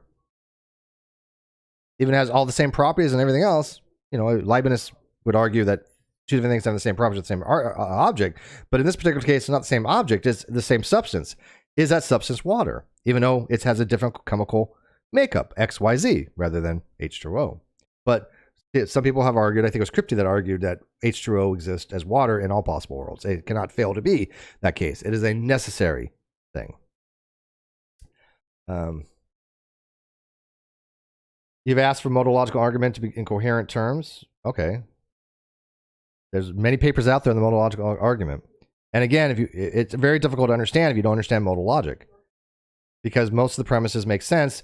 It's just, do you deny or accept? And even if it's the case, it doesn't matter. I mean, it doesn't have to be convincing, but it is logically valid if you take the S5 modal axiom, which I believe is the one that states that if something is modally possible, then it has to be necessary to be modally possible. Right? But anyways, so this is, like I said, I'll put this link in the video description.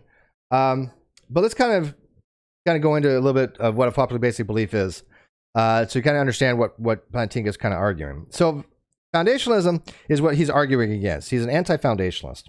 And so foundationalism comes in three varieties: classic, moderate, and weak. Classic and moderate foundationalism share the following features. They affirm the existence of non-inferential knowledge, or at least non-inferential justified beliefs. I agree with that. I think, yeah, that all forms of foundationalism start with the belief that you have these properly basic beliefs that are non-inferentially justified. In other words, you don't have to justify them by other beliefs. Normally, there's a chain of inferential justifications. That if I'm justified to believe P, and P implies Q, I'm justified to believe Q. That's a chain of inferential justification. And there's actually what's called the dilemma of epistemic, the dilemma of inferential justification, which means that if this justifies that, and that justifies this, or that further down the line, so X justifies Y, Y justifies Z, there's an infinite regress. And so the dilemma is, how do you resolve this infinite regress of inferential justification? Now, again, you can start with a boundary of some kind of foundational beliefs, or you can appeal what's called infinitism, which allows for justifications for an infinite regress. Doesn't make it into a problem, but foundationalism kind of avoids a problem with infinite regress, because you start off with foundational beliefs that are not justified by anything else. It's the bedrock.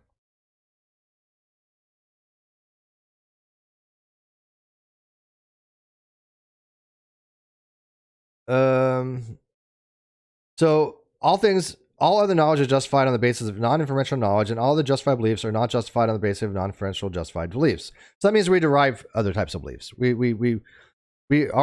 of our beliefs are evidential in nature or derived through other beliefs. But if I say I see a tree or I see a cup, that's evidential. There's empiricism there. It's something that's observational. So why are you justified to say you see a cup? Well, it's true. I see it. I mean, ontologically speaking, there's a cup there if you're not in a mereological nihilism. But you would argue that there's a truth maker to be had. There's a cup that makes the proposition, there exists a cup, true.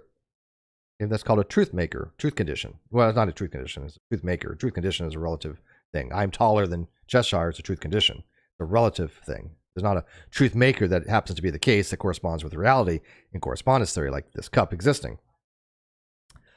So most of the things are derived through other things, whether it be through evidentialism or through beliefs. We derive through intuition, new knowledge. Inductive reasoning. That's a require new knowledge, intuition.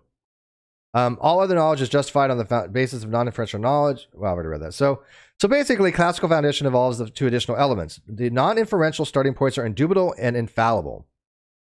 Yes, and I do. This is why I tend to classical foundationalism. I think that probably basic beliefs do require indubitability and infallibility. And inferential knowledge and inferentially justified beliefs are arrived at via deductive reasoning, which is fine. And by the way, you're not acquiring new knowledge in deductive reasoning, right? But you can get inferential beliefs by, well, yeah, I think this is one I do have a little question with. It should be more. I think we arrive more at inferential beliefs through inductive reason than deductive. I do, but maybe it's a difference there. So let me kind of go in my notes here. These are the notes I took a long time ago when I've had these discussions with Ozzy, because Ozzy has these 5 ingredients of properly basic beliefs that he calls them, what necessary for properly basic belief. And this seems to correspond with what I've read in the literature as well. Generally speaking, if a person is a classical foundationalist that holds for properly basic beliefs foundationally, these are going to be the things that you would hold for them. Okay.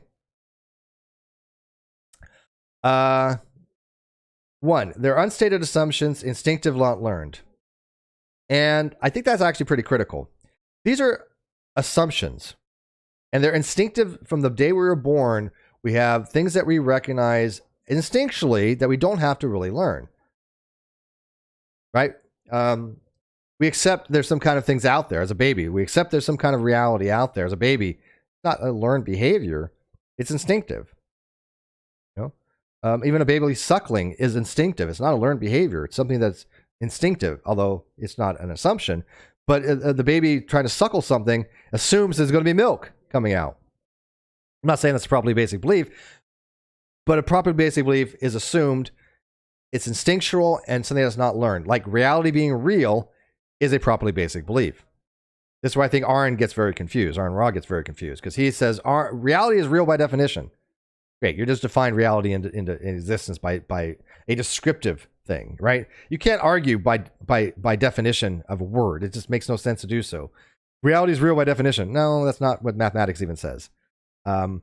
Sure, they'll argue that reality exists, right? And they'll define the parameters of some kind of reality as far as like a manifold, right? Man, that's bright light, man. Holy crap. Hey, hang on one sec. Let me see if I can turn this light down. One sec.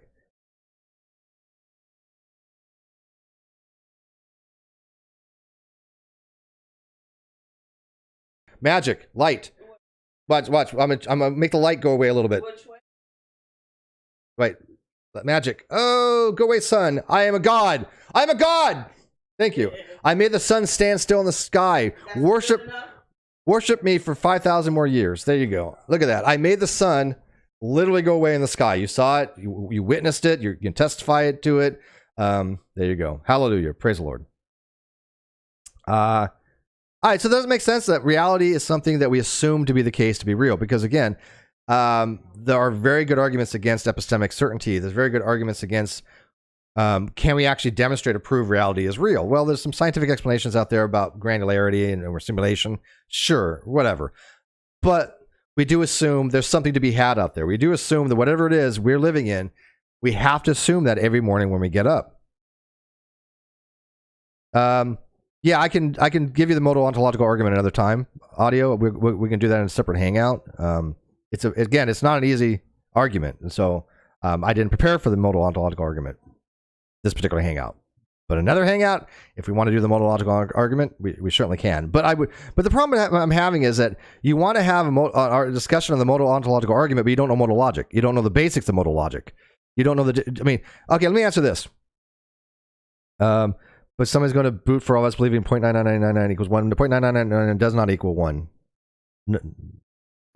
Where'd you learn math, Pipeline? 0.99999999999 does not equal 1. That's just wrong.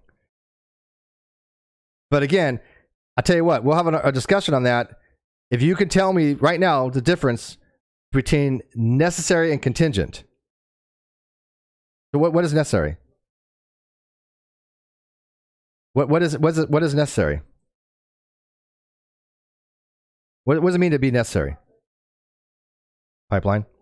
All right. Yeah, okay, with the bar, right? But you didn't put the bar on there, right? With the bar, it's true, right? Boy, 0.99 repeating equals 1. That's a fact, right? All right, so the university held. In other words, that these are things, again, this goes back to Linda Zebesky's rationality principle, that they're universally held. Everybody who gets up in the morning that's cognitively aware, that's not in a coma, that has to go to work, that has to get up and do something. I had prepared this the other day. I had researched for it. I put it on my YouTube channel so I could schedule it. Every morning, and when I got up this morning, I had to assume reality was still there. I still had to assume the gravity worked. I still had to assume there was a reality to get up into, right? So they're universally held. Everybody who gets up in the morning assumes reality still exists. They're universally held. They're ingredients for rationality. Yes, absolutely. This is why it's called a foundational, properly basic belief. If I don't assume the reality exists, where I can derive observations from reality, I can have even an empirical approach. Right now, I don't believe all knowledge comes from empiricism, not by any stretch of imagination. I believe much of our knowledge is a priori knowledge, and there are philosophers that disagree whether a priori knowledge exists or not. Whatever. Do I think there's an analytical synthetic distinction? Not really. But the fact remains is that we have to hold the universe exists in order for us to start to reason. I can't do anything else unless I start with the premise that there's something for me to be in to reason. It's an ingredient for rationality. If someone says, "Hey, look, yeah, we're all living in the Matrix," because I just saw the movie The Matrix, and we're living in the Matrix, you're probably not going to think that person is very rational. Right? So I think it is a degree of rationality, at least for them to even say, "Yeah, we're living in a Matrix, but I have to live my life like we're not, or else I'm going to be thought of as a person who's insane," because you probably are. It's an irrationality to think that we do not live in some kind of reality, whether simulated or Matrix or brain of vat, whatever. There's whole other arguments that deal with brain of vat and Hillary Putnam's arguments against that, and whether you appeal to externalism or internalism or what's called the epistemic closure principle or not. Great topic discussion, whether you deny skepticism or not. But all of the philosophers I've ever read still would probably have to agree that we still have to assume there is a reality to have rationality. Because if you don't start with that, then what would it even mean? All right. So they're indefensible on pains of circularity. Yeah, because every time you defend them, right, it's going to be a circular argument. Because these are foundational. So you can't try to defend them with anything, because you have to have some other basic belief to try to defend them by. So it's just a circular argument. And they're beyond revision because they're foundational. There's nothing below them to revise. There's nothing to have. Once you start with the reality is real, you can't revise that. You can't say reality is real and then have all your beliefs contingent upon that, based upon that as a pyramid, as Sosa would say, the raft and the pyramid, and then say, I'm going to revise that, because again, it's going to be a circular argument. There are unstated assumptions. Okay, so then I got in my notes that kind of broke this down a little bit. You're never taught these assumptions. You don't have to be taught that reality is real. Now, you might argue that, hey, look, 1 plus or A equals A is a properly basic belief because it is an axiom of math that is always true in all possible worlds. It cannot fail to be true. Is that instinction? Is that not learned? Well, yeah, I think that is kind of learned. So there are arguments to be had that properly basic beliefs a priori wise, because again, foundationalism allows for a priori knowledge and for beliefs to be discovered, I guess, through evidentialism, right, or empiricism. But the way Ozzy was trying to describe it is you're not taught to trust your senses, right? We trust our senses because that's how we survive. That's how we live. You have to trust your senses. When I walk one foot in front of the other, I expect my senses will tell me there's a floor to be had there, right? I'm not taught that. I'm taught how to walk, but I'm not taught to trust my senses or rely on my memory, even though I have to rely on my memory, even though I know my memory is faulty, but I have to rely on it as a human being. We're not taught to rely on our memory, right? Look for cause and effects. Now, again, that's a little bit different because I think there are causes that don't have effects, but we are taught to at least look for cause and effect. If we see something on a macroscopic scale, what happened? Something happened. Like if I see something that flew across in the sky, I want to know the cause for it. Oh, it was a bird. Oh, it was a plane. If I don't have a cause for it, it's a UFO. Doesn't mean it's alien, just means unidentified.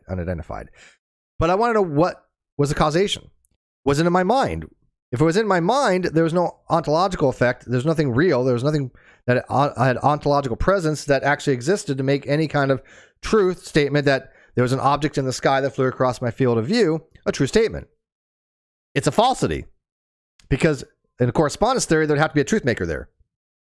right? But my brain still processes what is the causes for that. Oh, I had a misfiring of synapses.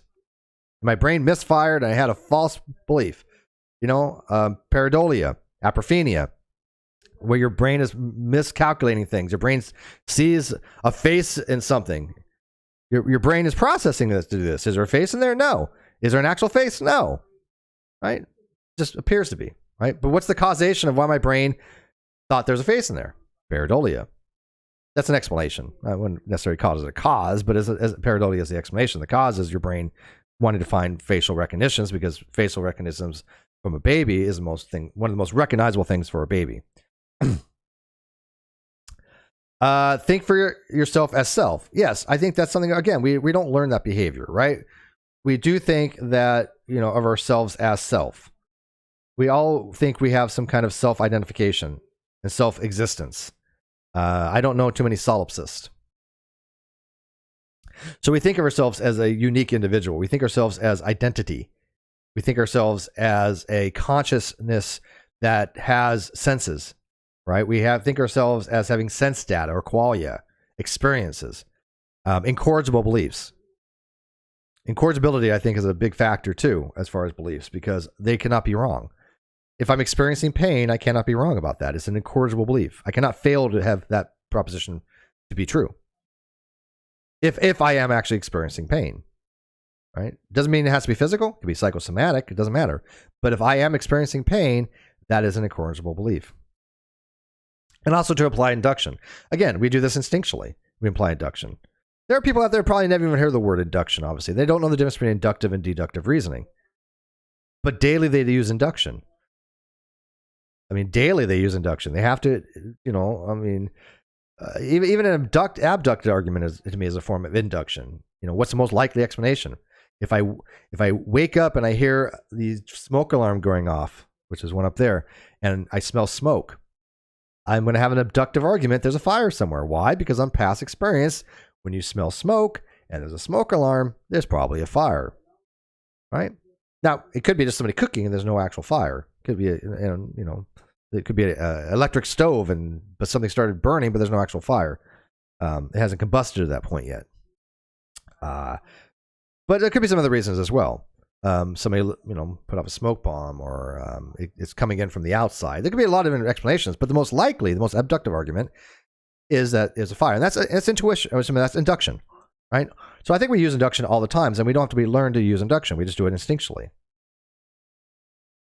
And then, again, they're going back to even what Linda Zabzeski said. She has a hard name, Zabzeski. Zabzeski. I'm going to have her on one day just so I know how to pronounce her name properly, because I really have a lot of respect for her. She's a brilliant epistemologist, but I have a hard time with names. Kawasa says for 5001, how would a real solipsist even live and function in real life? I can't imagine. Well, see, here's the thing with real solipsists, Kawasa. This is my belief on this, okay? One, there can only be one real solipsist. Like Highlander, there can only be one. I've argued this for a very long time. That if solipsism is true, there can only be one. Okay, that seems to be the case. Two, if there are real solipsists and they're living incongruent with that belief, because they're still going to work, they're still functioning, they still interact with people, they don't harm people because they don't want to go to jail, there's a bit of a performance contradiction there, because they're living incongruent with their belief. But of course, they may argue, hey, look, none of you guys exist, but I still don't want to spend whatever this is in jail by doing whatever I want. So I live within the rules of a system made by people that don't actually exist. It seems to me a very incoherent system. There's no way all the logical statements could be true at one time. It's just an illogical system as far as inconsistencies. And so I think it's self-refuting to accept solipsism. Now, could solipsism be true? Yeah, I mean, it really could be. But if it was, you couldn't justify it. You couldn't know it. You could not know you're the only person. It's non-justifiable. So if it's non-justifiable, it doesn't make sense to me to rationally believe such a position. Zagzebski. Okay, we're going to go with that monkey. Zagzebski. Thinking phonetically doing it. That's how I took years of speech therapy, and that's one of the things that we did was phonetically do. And I still do this day. When I have a word, I'll break it down phonetically to how I understand it when I read it. Because people know I have severe pronunciation problems. Some people have said that they think they might have what's called dyspraxia. I don't think I have verbal dyspraxia, but I do have pronunciation problems. But I've had them all my life. That's why I went to speech class for years. I had hard times pronouncing certain words, R's, S's, and plus my brain doesn't process things correctly sometimes. Which, by the way, is a form of praxia, I guess. So whatever. But I don't think it's a very strong verbal apraxia. But yes, I do have speech issues. I'm aware of that. So thank you for that, by the way. Zagzebski. See, I still have a hard time with it. Zagzebski. We'll go with that, Maki. Does that work? Damn it. You know what? I'm gonna get drunk and just do it. Maybe it's to be easier. Zagzebski. Yeah, people don't know the struggle is real, man. When I say that I have speech impediments, people don't think that I'm joking with that. They don't. I'm not doing it for any kind of sympathy. I assure you. I just would be honest with my subscribers. I went to speech class for years and years and years.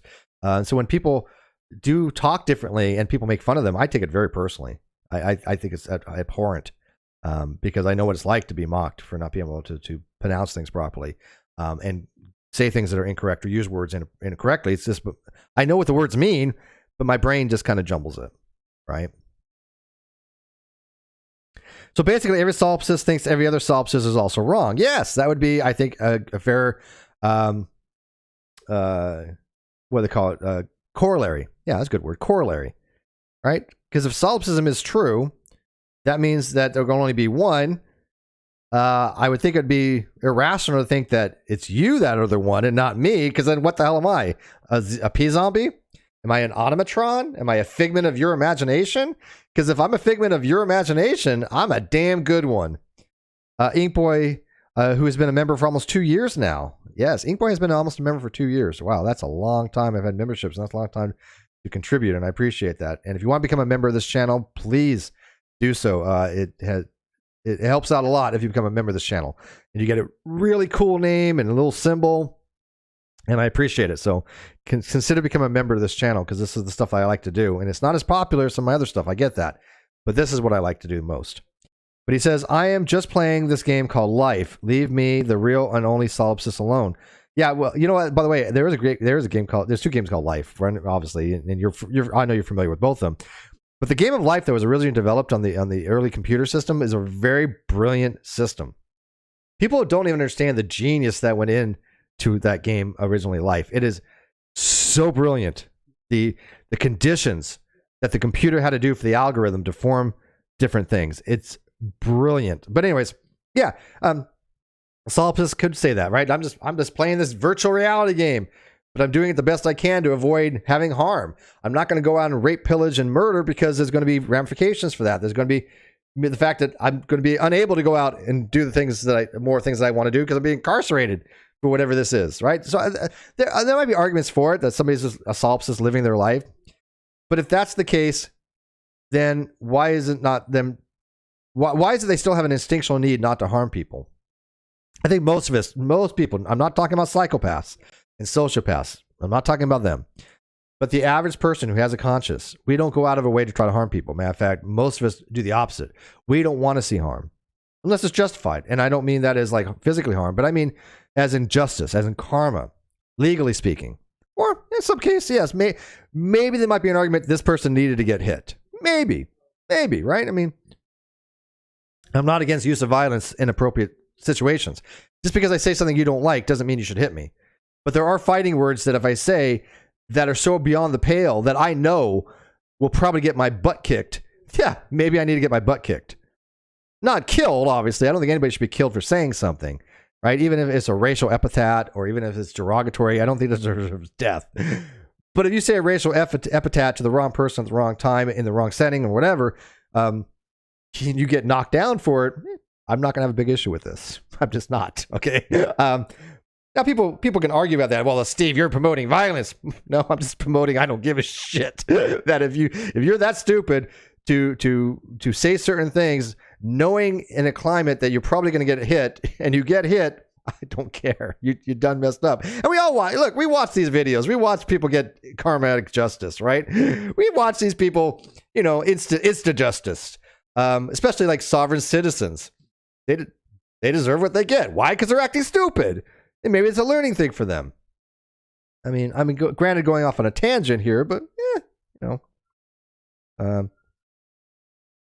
there's a Steve McCrae in the movie The Town. Did not know that. Interesting.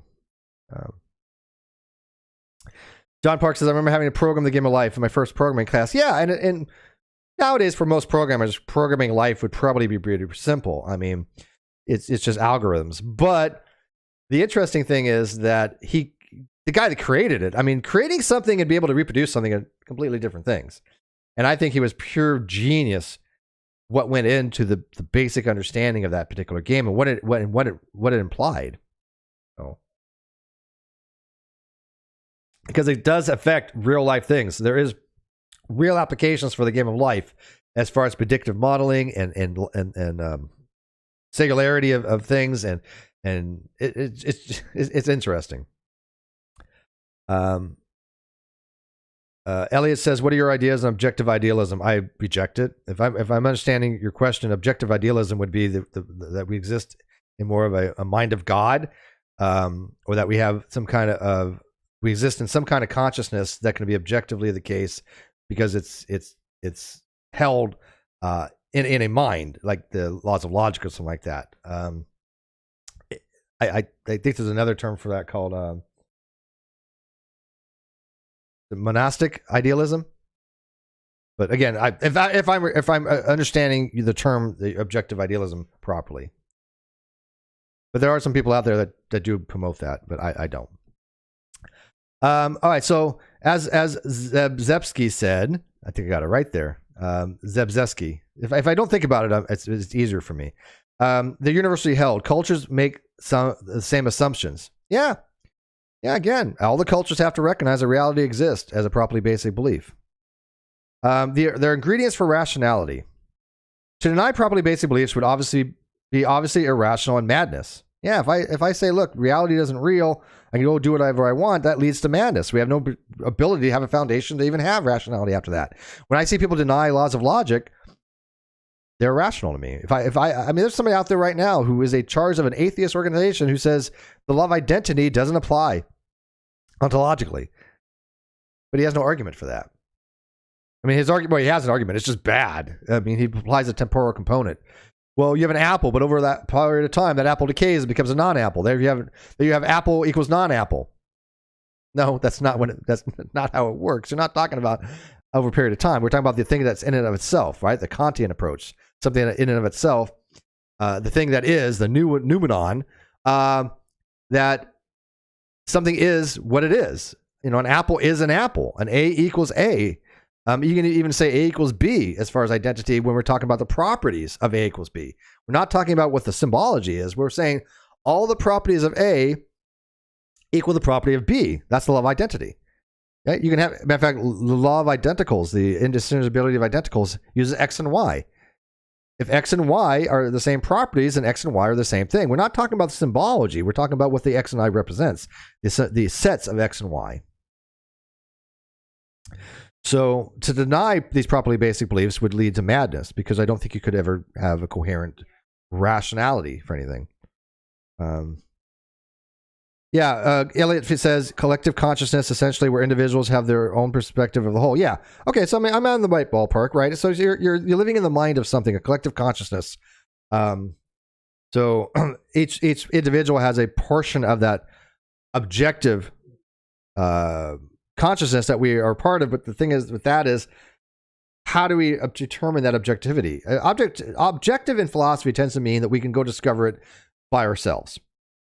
We don't need other minds around to do this. And again, this is a very simplistic version of objective, but it's the easiest way for me to try to describe, because objective and subjective in the literature are used multiple different ways by multiple different authors, and it makes it very confusing. To me, I think they should burn it all down to the ground and start from scratch. It's so convoluted. But one of the biggest things about objectivism is that, in this regard, is that I can go independently looking something and come to the same conclusion as you can if you independently go check into something. That's objective. It doesn't mean free of bias, right? People say, well, a judge is objectively looking at the evidence. The different connotation of the word. And people get that confused because they see that word in philosophy and they go, oh, well, this means free of bias. No, it's what it really means in philosophy. At least that's not, it could be a small portion of it, but that's generally not what we mean by objective subjective morality. Not free of bias. It just means I can go look at something, derive a conclusion from it, and so can you independently and come up with the same thing. Cultural do the same thing. This is one of the reasons for objective morality is that culturals do agree on certain things that because they've discovered them independently. Doesn't mean they don't have other moralities that they think are correct that certain cultures don't have, but we recognize that that exists. It's called descriptive moral relativism. But recognizing that there's a difference is not the same as accepting the differences.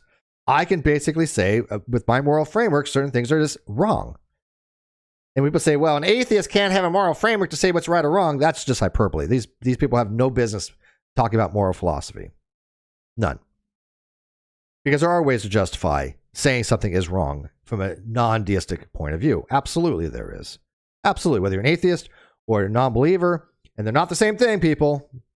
Yeah, sure, there are many ways to justify objective morality and also forms of moral absolutism. I don't go to moral absolutism. I don't think moral absolutism makes sense, but I like a weaker form of it called moral universalism, which I do think makes sense. I think there are moral universals that apply ubiquitously to all people and all cultures. It's not culturally relative. It's not saying this culture has this particular moral belief, therefore you have to accept it because inside that culture, that's morals. Showing an ankle would be a cultural moral relativism. No, I don't find that to be immoral. Well, how do you say that? Because I have a different frame of reference. I have different moral theories. But I certainly think that you can have a moral theory to state what is wrong, right and wrong normatively without appealing to a deity. Absolutely. And so when people say, well, atheists have no moral grounding for any of this stuff, it's hyperbole. They're relying on the fact that a lot of atheists don't go study moral theory to know how to properly address those kinds of arguments. Right? Because when you hear a lot of atheists argue against Darth Dawkins, or you hear a lot of atheists argue against theists who argue atheists have no moral grounding, they do so with really bad counters, really bad argumentation, a lot of the times. Right? But then you run into the atheists who know what they're talking about, like Speed Watkins, Joe from Answering and Reason, Trolley Dave, those kind of guys. They'll do a much better job in these discussions. Why? Because they understand more about moral theory, and they say, "Look, this is how I'm grounding it. I'm arguing it." Inkboy says, "Does law of identity apply on non-object things, friendship, mind?" Well, yeah. I mean, because what you're saying is all the properties of friendship equals the properties of friendship, right? It doesn't have to be an object. It's just the set. Whatever the properties of that set, we'll call them F. F usually stands for properties. All the properties of what's in the left-hand side are equal to the properties of the right-hand side, whatever it is. And whether it's capitalized or not. I mean, I noticed you have a capitalization difference, but that doesn't matter because we're not talking about the symbol. We're not talking about the signifier. We're talking about the properties of that, what that word means or has in it, right? That's what we mean by law of identity, that there's an equality there of all the properties of X equals the properties of Y. All the elements that are in X are in Y. If I say two sets are identical, it means that all the set elements in set X are in set Y. They're the same set. It's not a proper subset. They are a subset of each other because all sets that are equal are subsets of each other, but they're not proper subsets, right? Proper subset means I have to have something that's different.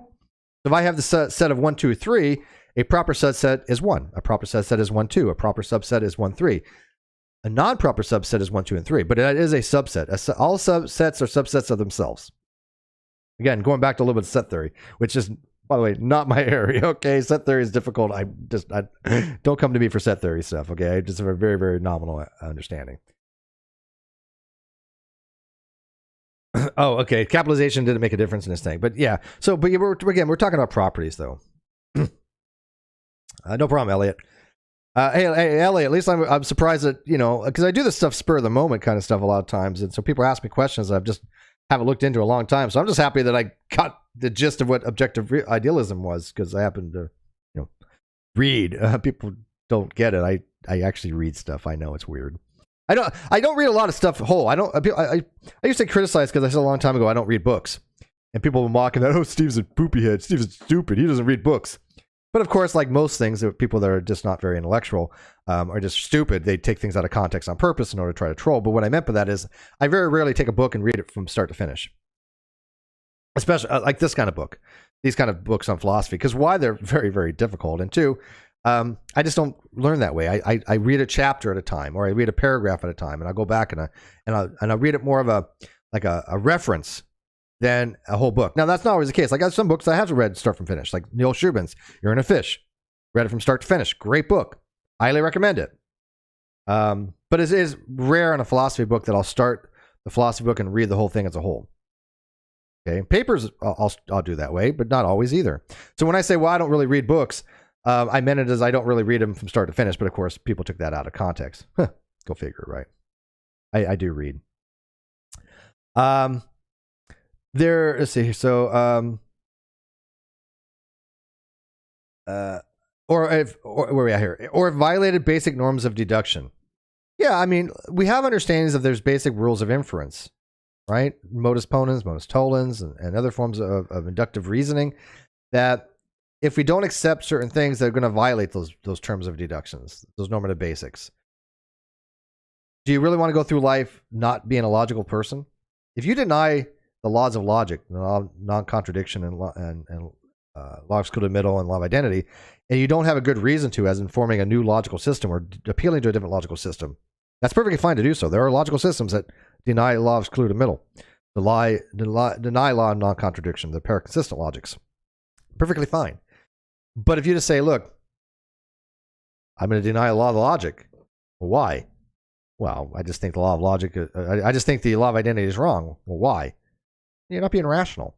Or if you try to explain it in some stupid way, like, well, because of the temporal component, apple equals apple changes over time to apple equals non-apple. Therefore, the law of identity doesn't apply in the real world. It doesn't have any ontological understandings. Like, no, that's not how it works. I'm not even kidding you here. I'm not even kidding here. I'll tell you who it is. It's John Richards, who I actually like the guy, and he was part of the Atheist International Alliance. I actually like John Richards, but philosophy speaking, he's probably worse than Aaron. Right. Jamie Russell says, "What's the difference between bare essentials and a token?" If I'm understanding your question, there's something called essentialism, which means that you have certain properties that must exist for the case to be. And so they're essential properties. What makes a circle a circle? Essentialism would hold, if I understand it properly, that a circle must be round. A circle must have a ratio of circumference diameter that's equal to pi. These things are essential properties, right, that make something what it is, essentialism. But a token has to do with type token distinctions. So you have a type of something, which is a general category of an instance of something, but then you have a token, which is a representative sample of that. This goes into what's called universal. What is it? Oh my goodness. Whether universals exist or not, right? The color green. Is there such a color green, or is there everything that's green is just an instantiation of a type thing, a set of green that exists platonically, and then every green we see is just an instantiation of that. Okay, they usually use crows for it. You have a bird that has all these properties. The essential properties are what make a bird a crow a crow. What is it that makes a crow a crow? Well, it has to have this, this, and this. This is essentialism. I see a crow. Okay, that is a type. That's a token. That is an instantiation of the type that has those properties. So it's called the type token. And again, this is how I understand this stuff. And again, this is not what I studied for this particular, or read up on particular hangout. But since you asked me a question, I'll try to get it out as much as possible. But that's how I would answer that question, right? Bare essentials are the minimum essentials to make something what it is in essentialism. And then you have the type token distinction, where you have a type or category that has these properties. And when I see something that has those properties, that's the token. So if I see a crow, that's the token of the type that makes the essential properties of a crow a crow. And I could be way off on that. And anybody who knows logic going, why do people watch Steve? He's such an idiot. He doesn't know what the hell he's talking about. It's cool. But for those who do know logic, does that kind of make? Oh no, I'm sorry, philosophy. Does that make sense? All right. So believing contradictions.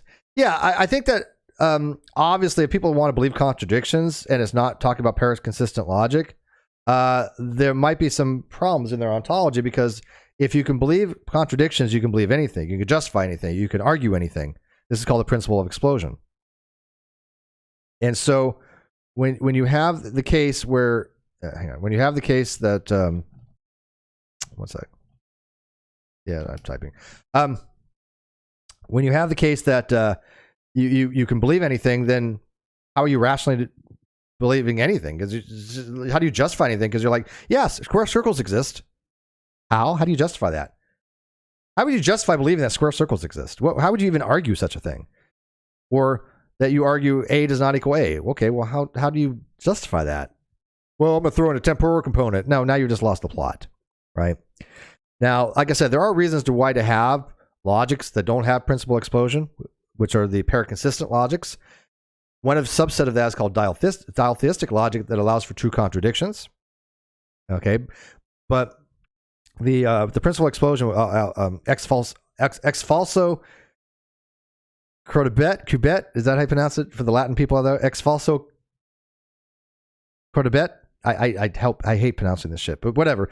The English version is the principle of explosion, because you can logically prove that if you start with the axiom of or premise of a contradiction, you can prove anything.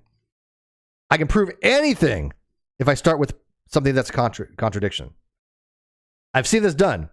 Ozzy has done it. Other people I've seen do it. There are proofs out there you can go look up to show that if you start with a contradiction, you can prove anything. That presents a problem, because those proofs end up not being corresponding with reality, right?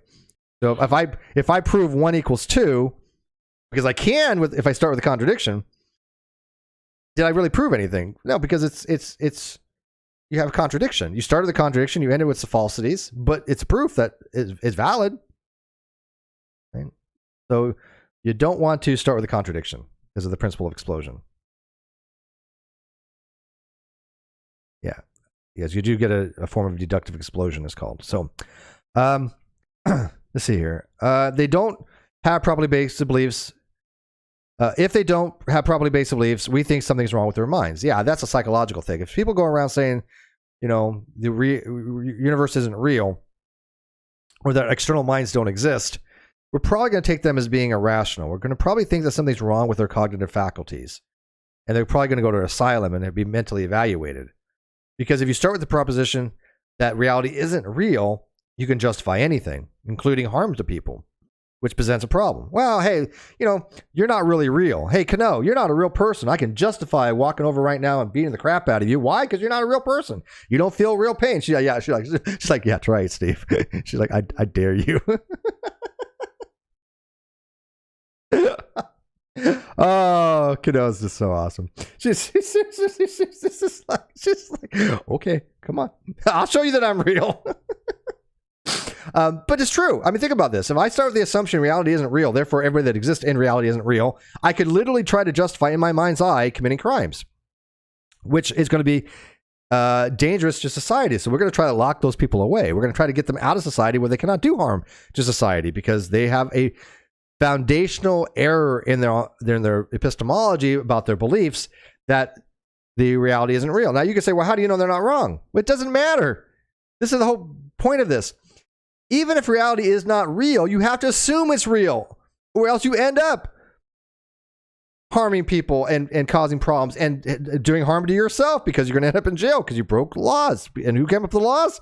Well, either you came up with the laws or somebody else did. And if somebody else did, then Solipsism is false, because they're something independent of you. So I think it's really incoherent to think of reality as not as real in some aspect. And again, we'll one day get into skepticism and brain of that and those kind of argumentations for skepticism, and we'll talk about more in shifts. We'll talk about epistemic closure principles. I find that to be very fascinating. And here's a hand argument by Moore, which I eventually finally understood. It took me a long time to try to grasp what Moore was going with that, but I finally think I got it down. Here's a hand. Basically, it's a very simple argument that reality exists. Is basically you cannot rationally say something exists because of something singularity. You can't say, look, here's a cup, therefore reality exists. But his argument is, here's a hand, here's another. There are two independent objects that exist in reality, therefore reality is real. Something along those lines. And it's an interesting approach. And I don't think he's like being super serious, but it is an interesting approach. And there are ways of defeating the skeptic that says we can't have knowledge by what's called a Morean shift, by putting something in a modus tollens, and then applying more of an internalist or externalist approach to, can we defeat skepticism? Because again, I'm not a skeptic. I think skepticism, sure, I understand the skeptics have some pretty good arguments as far as why we can't have knowledge.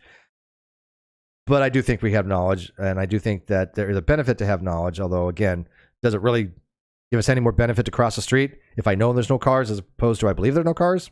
No. But they're indefensible on pains of circularity. And defense usually results in begging the question or circular reasoning. Yeah, because if we try to defend something, the reality is real. Well, how do we know reality is real? Because reality is real. Well, how do you know reality is real? Because it's here. But how do you know it's here? Because it's real. That's literally a circular argument. And I should point out, by the way, because this was brought up the other day, and this was by John Steingard. He actually had brought up. No. Shoot.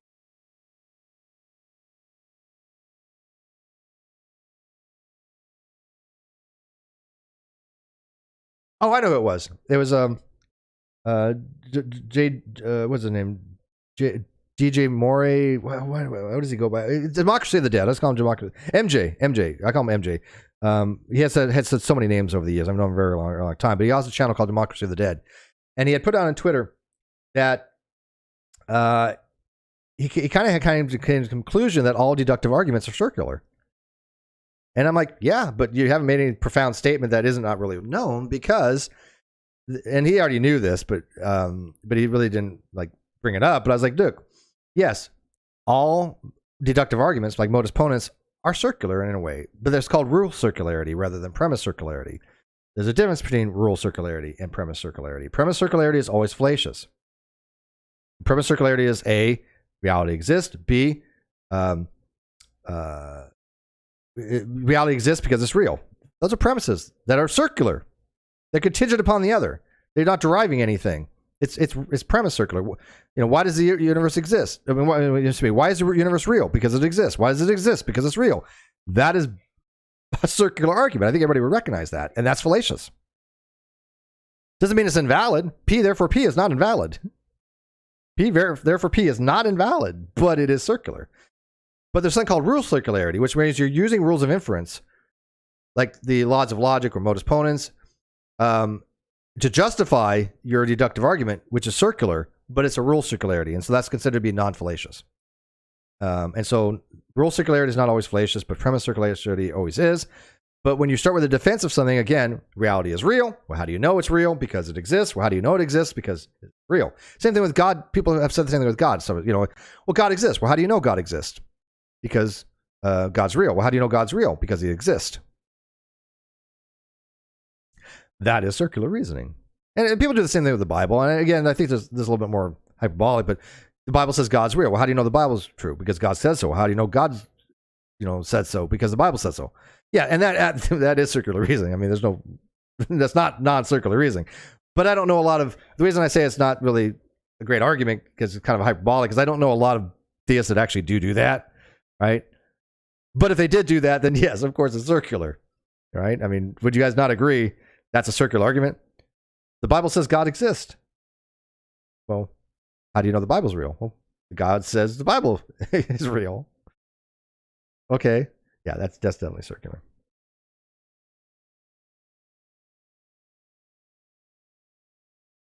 James says, I meant bare particulars. I don't know what you mean by that.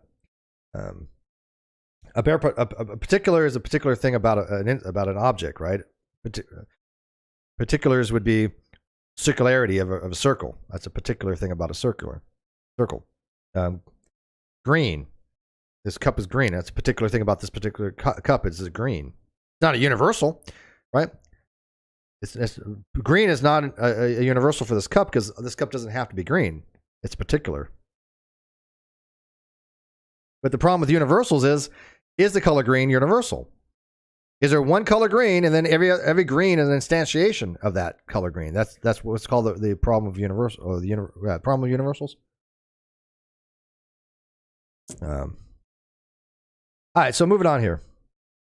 Unwarranted and unwarrantable. The way people have described warrant is something that basically will take the data and relate it to why it's justified. Okay? And so when they mean unwarrantable, it's a little bit different than unjustified. Warrant is the reason why we have some kind of data set that we allowed to make a justification from that data set. The warrant is described, and I think Plantinga does it too. It says, what is it about this data that we have that makes it justified? Right? And this is a really bad example, but it's best to come to my head. You're out in the mountains and you see a bunch of wolves, and you hear a bunch of wolves howling, you know, and you're like, hey, you know what? A bunch of wolves, I'm out of here, and you start running. Well, what's your justification for running? Well, the data was you heard things. The warrant was, you know, that by hearing things that could actually be wolves that can kill you, therefore you're justified to run to get the hell out of there. Right? So there's a warrant that justifies the data, the information to the my green screen keeps going away because I'm losing my light. That's okay. That gives you a justification for your action or your belief. Oh, I'm gonna make the sun come back. I moved the sun earlier, so I'm gonna make the sun come back here. So my powers. Come back, sun. Come back, sun. That's not the sun. That's not the sun. Come back, sun. I can do this. I can force my chi. Right? Wait, my camera. There we go. Chi. Light. Come back, sun. Come back. Come back. Come back. Getting brighter. Getting brighter. Screw the sun. All right. Thank you. Basically. Yeah. It's okay. All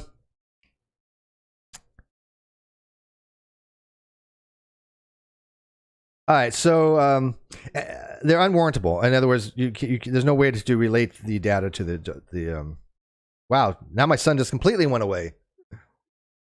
Why'd you do that, sun? Why'd you turn off my light? It's green.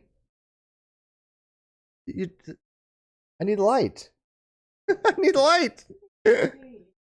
She's killing my light here. Thank you. She's gonna hurt me later. Sorry. Thank you. I believe you exist, by the way. By the way, you know what's funny? Cano loves me to stream. You know why she loves me to stream? I'm not confronting. I'm telling you the truth. She likes when I'm streaming because she falls asleep. It's my voice. I don't know whether she be flattered or go, God, am I that boring? But either way, she loves when I stream because she is out, man. Steve talking about philosophy. Snooze fest. I'm not confronting. And then Cheshire streams, and she's like, "I was sleeping just fine while you were streaming, and I was enjoying your voice and the topic and snoring." And I'm like, "Well, how can you enjoy it in sleep?" But she's like, "But then Cheshire streamed, and you know I got to put that on." I was like, "Yeah, I do." So whatever. So we'll listen to the Cheshire in the living room TV. So the beyond revision on pains of circularity. Non-indubitable, not inerrant. And what he means by that, what Ozzy meant by that particular thing was that you can't doubt these things, not rationally. I mean, can I doubt that A equals A? No. Now John, who doubts A equals A, he is irrational. I will tell you right now, that man is irrational, not irrational, but irrational. Why? Because he has an irrational belief. Because he has no proper justification for denying identity. He has no proper justification for denying the law of identity because his reasoning is flawed. It's just completely flawed. He has a irrational belief based upon a very poor understanding of the topic. And if you have contradictions, you're irrational. Somebody had said on Twitter the other day, "Well, how do you even have conflicting beliefs?" I'm like, "Well, have you heard of cognitive dissonance?" That's exactly what it is when you have differing beliefs that weigh on you, because we all have some kind of cognitive dissonance in some regards because we learn certain things and we process them and we hold two things that have tension against each other, but we don't maybe recognize that they do. There's certain things that if you believe this, it prohibits you from believing that, right? But there are contradictions. If somebody says, look, I believe God exists and I believe God does not exist, they're in a state of irrationality. They might actually hold that for some reason. They might be able to have that psychologically in their head of that position. It's a state of Daltheism. And I would be hard-pressed to try to understand that kind of epistemic discordance, but it's epistemically possible. You can believe P, you can believe not P, you can believe neither, or you can believe both. That is a state of irrationality, though. It is epistemically possible. Logically, you can't have A or not A, but we're not talking about A or not A. We're talking about epistemic beliefs, a completely different form of logic. And also, beliefs are not beholden to that kind of stuff. Right? There is no law of excluding middle when it comes to beliefs, as far as believing P or believing not P. There's believing P or not believing P. Sure, you can apply the law of excluding middle there. You either believe or you don't believe. Sure. But generally speaking, law of excluding middle goes to proposition. So it's propositionally, what we're doing is saying, proposition, it is either the case you believe or it is not the case you believe. We can make that into a proposition. So the law of excluding middle applies to that particular belief. What is that? Is that a neighbor? Oh my goodness gracious. So when you say beliefs are dichotomous or beliefs can be put into this classical logic thing, well, no, not necessarily, because again, you can believe something true, you can believe it false, you can believe neither, you can believe both. They're automatically right there is not a dichotomy, right? The principle of bivalence doesn't apply in that particular situation. The principle of bivalence is basically says, hey, look, this proposition is either true or false. If it's not true, then it must be false. Law of excluding middle, and they both can't be true at the same time. Law of non-contradiction. So, but they're indubitable. You can't doubt them. It's irrational to doubt properly basic beliefs. Okay, and they're not inerrant. They could theoretically be wrong. The reality could be something completely different. It could be a brain in a vat. They're not claiming to be inerrant. There's no epistemic certainty involved in the Cartesian sense. There could be some evil demon talking to us, evil genius talking to us. It could be more, like I said, matrix. Okay, they're not inerrant. Or properly based beliefs are not claiming to be inerrant. Now, there are certain things that I think are inerrant. A equals A is inerrant. Is A equal A properly basic belief? Is law of identity properly basic belief? Could be, but that is inerrant. So again, it really matters the properties you want to take of these things for your properly based beliefs, which is where Plantinga, going back to Plantinga, he's arguing certain properties of properly basic beliefs that allow him to say God is a properly basic, because he's like, I'm defining properly basic to have these conditions. Under these conditions, God's properly basic. And I think he fails doing that. But one of the things about inerrancy is that something that's constitutive of a properly basic belief. No grounds in rejecting them, so we have to employ to do so. Yeah, I mean, what's the grounds to reject A equals A? If that's probably basic belief. What's the grounds to reject reality is real? What's the grounds to reject external minds exist? Properly, yeah, that's the end. All right, so properly basic beliefs here. A couple examples. Reality is external to the mind, right? It's not internalized. Now, again, somebody came in talking about objective idealism, but for the most part, we accept that reality, there is something external to our minds. Whether we exist in the mind of consciousness of everybody, or some kind of mind of God or something like that, irrelevant. There's something we have to accept that exists external to the mind, like my cup here that you guys can't see. Right? I always go back to the cup. Validity preserving character of logical deduction, inference rules, and true conclusions with true premises, right? I think that everybody has to recognize that deductive reasoning has to hold. The laws of logic and inference have to hold.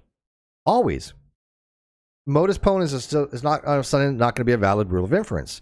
Whether it's truth preserving or not, questionable. There's some arguments when it comes to future contingencies and things of that nature where modus ponens may not be truth preserving, and there's modifications for modus ponens because of that.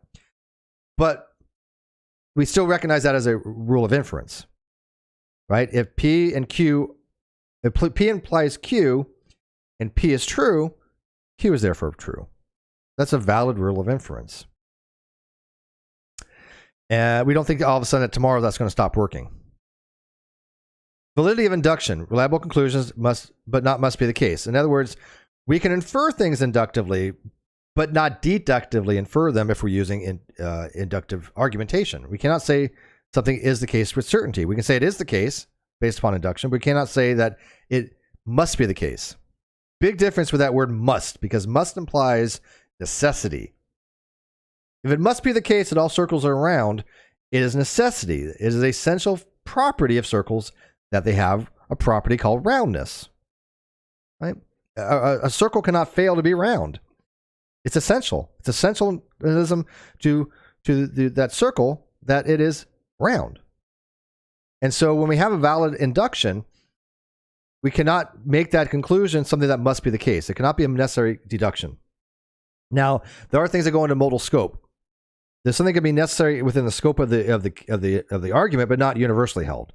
And so you have a scope issue where you're talking about must be the case within the argument as opposed to modally universally the case in all possible worlds. So there's a big difference to be had where you have that negator as far as the negation of something, whether it's negated just within your argument or you have the negation universally, or if you have the necessary condition, that necessary condition doesn't hold from the argument to the whole. I mean, an example, I guess, would be I have 4 animals. 2 of them are cats. Then therefore it is necessary that the other 2 are not cats. Okay, that makes sense, right? Within that argument, if I have 4 animals as pets, 2 of them are cats. Only 2 are cats. I'm going to say only 2 are cats. Then by necessity, the other 2 cannot be cats. Why? Because I've already said I have 4 cats. 2 of them are cats. Only 2 of them are cats. It means that the other 2 cannot be cats by necessity. But that's only within the scope of the argument. There's a modal scope operator there, because it is not by necessity that I have to have any pets. So I cannot say it is necessary that I have 2 non-cats within outside the scope of that argument, because that means I have to have 2 non-cats in every possible world. Do you see that? See that very distinct difference of that modal operator of a necessity? And a lot of people have a hard time with those modal scope fallacies because they don't understand necessity within the local argument as opposed to the global argument. So when we talk about rules of induction, you might have something that is the case within that inductive argument, but not as a whole. So you cannot say it must be the case one way or another from inductive argument. No way to justify without induction. To justify induction, would you have to use induction, which is circular reason. This is Hume's problem of induction, right? No way to justify without using induction. There's no way to justify induction without using induction, epistemically justifying it. Doesn't mean we don't use it. Doesn't mean it doesn't have usage, but we cannot epistemically justify it.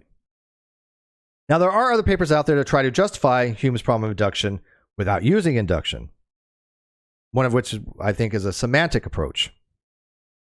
Okay, not necessarily pragmatic. People that say, well, do we justify induction because we use induction? Induction shows that it works in science. That's fallacious. That doesn't work that way. That is using induction to justify induction. From a semantic approach, it takes a whole different ballgame, which very complicated papers and way beyond my purview, and I'm not even going to get into that. But I know they exist. But anybody who tries to argue against Darth Dawkins saying, well, we justify induction because we use induction and it shows that it works in science because we can draw inference and make theories, you're automatically playing into his hands. You're automatically wrong because you're doing circular reasoning, and he'll point that out to you, right? And you're going to go, oh, you're an idiot. It's like, well, he is an idiot, but he's not wrong in this particular case. You can be an idiot and be right, okay, in certain things. Don't try to argue against somebody that's arguing that induction is epistemically unjustifiable, because they're not wrong. I think that I don't know of any way you can justify it without using circular reasoning. This is why it's been a very long-standing problem called Hume's problem of induction. It's still a problem. People say, well, they've resolved that. Really? I've read a lot of papers and I haven't seen it resolved. I've seen people try using semantic arguments, but it's not even closely related, I think, by trying to justify epistemically. And I don't think it really gets around the problem. I think it just changes the problem. I think whenever you start using semantic arguments, it seems to me change the argument a little bit in a way that makes it more conducive to try to assail it. Not necessarily you can't do it, but does it really get around the crux of Hume's problem of induction? No. I don't think they do. But again, I don't understand them well enough to really maybe argue that. But I will argue that, basically speaking, I know no way to justify induction without using induction, which is circular. Doesn't mean we can't use it. We do. But induction is a properly basic belief. Cause and effects. We assume a cause will have an effect, though we weren't taught that. Yeah, we instinctually know that if we see something happen, it might have a cause effect on something, right? If I see somebody light a firework and I see the firework go off, right? I'm not taught that, but the next time I see somebody light a firework, I'm going to, by induction, say that firework's going to go off, right? It has a cause. What was the cause? Somebody lit the fuse. What was the effect? Firework went up. I remember as a kid when I was very young watching this stuff. You know, I recognized early on, you know, when I see that flame hit something and I see an effect, there's a cause and effect there. I wasn't taught that. My parents didn't go, okay, when I put this to this happens. They don't need that. You don't need to be taught cause and effect. You recognize it instinctually. Reliability of the memory of the senses. This is actually a very big one about a reliability of the memory of the senses. We have to assume that our senses are reliable. We have to assume that our memory is at least mostly reliable. Although I think as we more and more as we understand psychology, how bad memory actually is. This is why there's some things out there like the Mandela effect, because we recognize our memory sucks. I'll give you an example just recently of something about memory, and this is you might find this funny, may not. But every so often I watch comedy videos. I like to laugh. People may not know about me, but I actually have, I think, a pretty decent sense of humor, and so I do like watch good comedians. And I was watching Gabriel Iglesias, who is known as Fluffy, if you guys know who he is. One of the funniest comedians I've ever heard in my entire life. Huge freaking fan. But for some reason the other day, I thought he was dead. And I was like, man, this guy was such a great comedian. Oh, man, I mean, this guy just, what a loss. I thought he was dead. I misremembered. Because by the way, can anybody tell me who I was actually thinking of, who is a brilliant comedian, who was a brilliant comedian, that is a large nature, you know, girth, but is dead? Do you know who I conflated him with? You guys, anybody can take a guess? But I was like, you know, by the way, you know, how did he die? How did Gabriel die? So I go to Wikipedia and it says, you know, Gabriel Iglesias is a comedian, blah blah. I'm like, wait, is or was? What does it mean was? It's like, no, I mean he's dead. Why doesn't it say was? And I'm looking through it. I'm like, no, there's nothing about. I'm like, there's nothing about death in there. I'm like, what? Am I living in an alternate reality? Did I jump quantum consciousness? Did I switch from timeline A to timeline B? Did somebody flip a switch in the Matrix? What is going on here? Right? I'm like having an existential crisis going, what the hell? This guy was dead. I remember in my timeline, this guy was dead. Okay. Oh, and poor Gabriel Iglesias. He'll never heard the story because he has no idea who I are. He has no idea who I am. But I really thought he was dead. But I confused him with another comedian. Ralphie May. Yeah. Thank you, Josiah Hansen. Ralphie May. Ralphie May was funnier than hell. God, he was funny. Bust a gut funny. He ain't Mexican. I think Ralphie May is white, if I'm not mistaken. But I had misremembrance. My mind had a misrecollection. It had a faulty premise. It had a malfunctioning, so to speak. Not like a delusion, right? It wasn't like I was not delusional. I was not incredulous, right? I was not like, well, initially I was. I mean, actually I was a little incredulous at first. I'm like, wait a minute here. No, I mean, it was disbelief, but not a disbelief as in I believed it false. It was disbelief as in I refused to believe because I had, I was incredulous to this new information coming in because I was like, wait, no, this guy's dead, right? But I was like, okay, I need to check into this, right? Obviously, I don't believe that I jumped quantum timelines, although that did come to mind only as, something, funny to think about. Because like, okay, this is how the Mandela effect kind of comes into play. But I was like, okay, what is the story? I want to know the actual facts. And then I figured it out. It was Ralphie May that I was thinking of. But can you guys understand that our minds are very, very faulty? Think about how much, the older you get, the more you misremember stuff and the more you forget about your early childhood. I have a few recollections when I was 2, 4, 6, 8, stuff like that. But you ask me where the bathrooms are in my high school, I would have no freaking clue right now. No freaking clue. Hey, Steve, where was the bathrooms in your high school? I don't remember. I remember my bathrooms in my elementary school. I could walk right to them. But I don't remember them in my school. Yeah. Yeah, it was Ralphie May, by the way. No, it wasn't Chris Farley or John Candy. But it was Ralphie May that I was thinking of. I don't know. They just have a very similar comedic style, right? Norm Macdonald. Okay, you don't have to name every dead comedian. But, yeah, it was Ralphie May. But, you know, it just shows that our minds are really, really poor at remembering stuff. Abbott and Costello. Yeah, I know Abbott and Costello died. And I know Louis died. But no, this particular instance happened to be Ralph May. But I mean, I love Gabriel Iglesias. Oh my God, I tell you, if you guys ever want to pick me up, just go listen to some of his stuff. He has perfect timing, and his stuff is just freaking funnier than hell. Just funnier than hell. He just knows how to break break comedic boundaries in ways that are just funny, and he reaches all audiences. And I love that type of humor. Have to use memory to test the reliability of memory. Yeah, we cannot test our memory because we have to, and justify it because we have to use our memory to test it. So even if we test something, say, hey, here's a flashcard, memorize it. Okay, what was a flashcard? Did you get it right? We're testing whether our memories are good, but we cannot justify that because in order to justify that, we have to use our memories, which is circular, because we have to use our memories to test things. So we have to assume that our memory is reliable. This is another thing Dart Dawkins will try to point out with people. Oh, well, your memory isn't reliable. Okay, we know that. Therefore, you can't justify things with it. Well, no, not necessarily. It's not that we cannot justify use of memory by using memory. Doesn't mean we can't use memory. Right? I still justify, hey, look, why did you not run out in the middle of the street without looking both ways? Well, because of my memory is that if you run out and in the middle of the street and you don't look both ways, you can get hit by a car. Okay? So why are you justifying not running out in the middle of the street? Well, because of my memory. I'm not trying to justify my memory, though. I think there's a little bit of distinctive difference to be had now. Some might argue that might be circular. I don't think so, because again, I'm not trying to justify the use of the memory. What I'm just trying to justify is that why did you not run out in front of the car? You know, because in my memory, which could be faulty, I'm not trying to. It's just I don't want to get killed. My justification is more not my memory. My justification is I don't want to get killed. That's my justification, right? So I'm not justifying it by memory. I'm justifying it as I don't want to get killed. Well, how do you know you're going to get killed? And that's based upon your memory.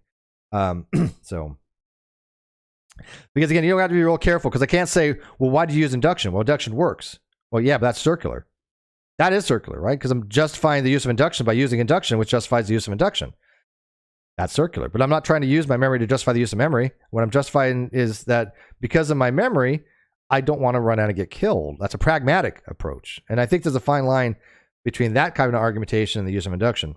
Again, I'd love to get Ozzy's view on that. He might actually say, no, both of them are circular. But I don't necessarily think so. Because again, I'm not justifying not running out in the middle of the street because of my memory. I'm justifying because I don't want to get hit by a car. I don't see how that's circular. But anyways, the use of induction is a properly basic belief, unjustified, unjustifiable, unwarranted, and unwarrantable. Yeah. So the use of induction is a properly basic belief. And then wrap it up. If you want to go check out Matt Plantinga, Reformed Epistemology, there's a great little article on Wikipedia why he believes that he argued that God is a properly basic belief due to religious externalist epistemology. And he claims that belief in God could be justified independently of evidence. This is kind of the crux of his belief. To sum this up, because we're going way over the time, he believes that because of his religious epistemology, which is an externalist approach, that belief in God is justified independent of evidence. Although he has to incorporate what's called Census Divinitatis in order to do so. But he's not using that as evidence for some reason. This is where I think a little bit breaks down a little bit too. If he argues that we have a sense of the divine and that God is everywhere, and through natural theology we can sense God, therefore we can say God is a properly basic belief, that's evidential based, right? The externalist epistemology called proper functionalism is a form of epistemological reliabilism. and reliabilism is obviously an externalist approach. But it is somewhat, to me, derivative of evidentialism, because he's basing it upon Census Divinitatis, because it's not inferred dosastically. It's not inferred by other beliefs, which would be obviously something that would not be allowed for properly basic belief. In fact, I think it was here. Somewhere, and actually, I found, and I think I lost it. I had to reset my computer, and I had another page on what we consider to be classical foundationalism as far as the criteria. Infallibility, non-inferential justified beliefs cannot possibly be mistaken. Again, this goes to the inerrancy. Some people have said it's inerrant. I believe that they are, or they're not inerrant. I think that they kind of are inerrant, and that they cannot possibly be wrong within the scope of the system, right? I mean, reality has to exist to some degree. Could it be wrong Cartesian-wise? Sure, but I mean, as far as like law of identity, you cannot be wrong about that. A equals A is something you cannot be wrong about. I'm losing my green screen. Whatever. It's the lighting's so bad here. Whatever. You guys don't care. And by the way, when you read, I should point out, when you read these papers and they use the word certainty, they're talking about a very specific thing. And this is why words uses are important in papers. Certainty, by most authors, will mean indubitable, incorrigible, and inerrant, or some degree of that. Okay, so when we say I'm certain of P, I'm saying that I cannot doubt P.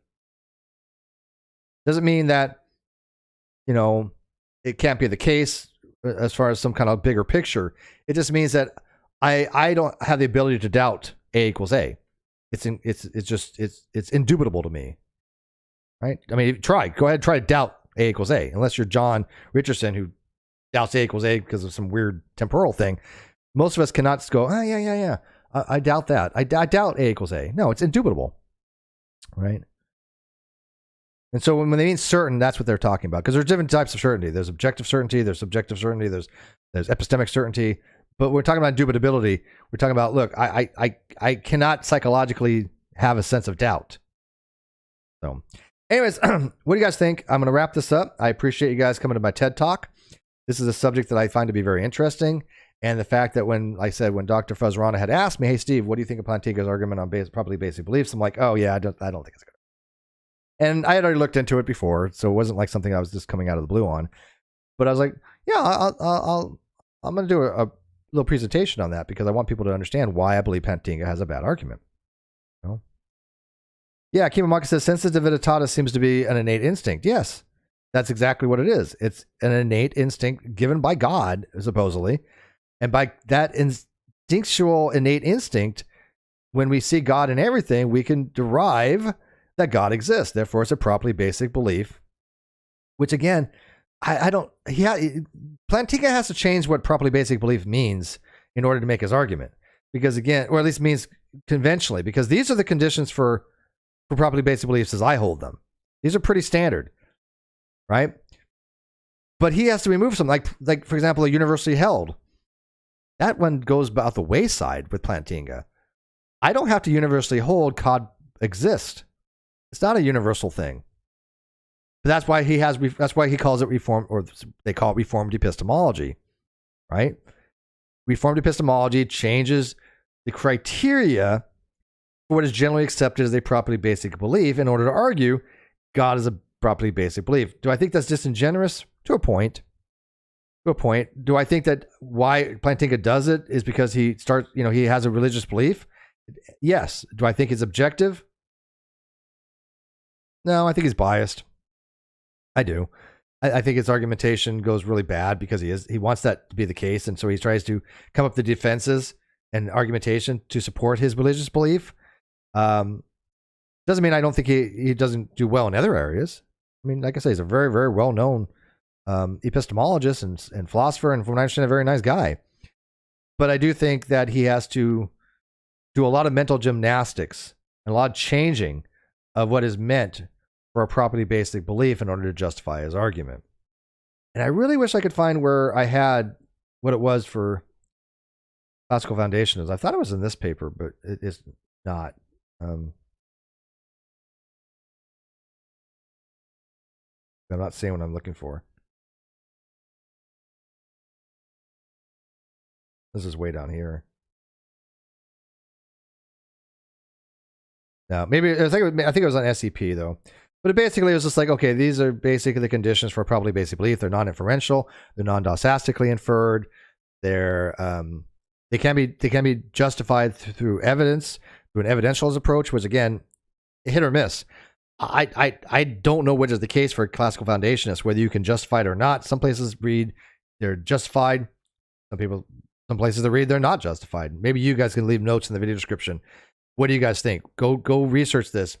For classical foundationalism, under properly basic beliefs, are properly basic beliefs justified non-dosastically, non-inferentially, or can they be? I believe they can be. Okay, that make that very clear. I believe they can be justified non-dosastically and non-inferentially. That's not the argument, though. What I want to know is, are they justified? If I say properly basic belief, are they justified? Period. Are those things justified? Now, whether they're justified non-dosastically or not is irrelevant. Again, I think they can be justified non-dosastically, but are they inherently justified? By being a properly basic belief, are they inherently justified? That's the question I'm not quite sure on. Like I said, I think they can be, just not dosastically. All right. But anyways, guys, let me know what you guys think in the video description. I thank you guys for watching. I appreciate it. On the 28th, which is this Friday, we have an amazing discussion coming up. That is going to be, again, on whether we think the world should be all atheists or all Christians. Now, we don't want to get into the black and white fallacy. Obviously, there's other things that people could be. But I think that these two very diametrically opposite viewpoints would be more valuable to the society when it comes to an argument from value and axiological considerations. This is what I think is going to be a very interesting discussion. So make sure you watch the Non Sequitur show. It's a little bit earlier than usual. It's 2 o'clock Pacific time, 5 o'clock Eastern, this Friday on the Non Sequitur show channel. And I look forward to reading your comments. Let me know what you think. If you guys would think this was boring, that's fine. Leave your comments. I don't care. But give me reasons. But even then, if you're just going to troll, don't waste my time or yours. I don't know why people come by and they leave the dumbest comments. And I'm like, yeah, well, you're just an idiot. And whatever. Either you're going to get ignored or deleted. Why bother? Give me some substance. You know. Yeah, this show is going to be. If you guys ask for a dumpster fire, if this isn't one, I'll be very surprised. But in a very controlled dumpster fire. But it's going to be hot. It's going to be fun. So look forward to that. Thank you guys for watching, and we'll see you on Friday.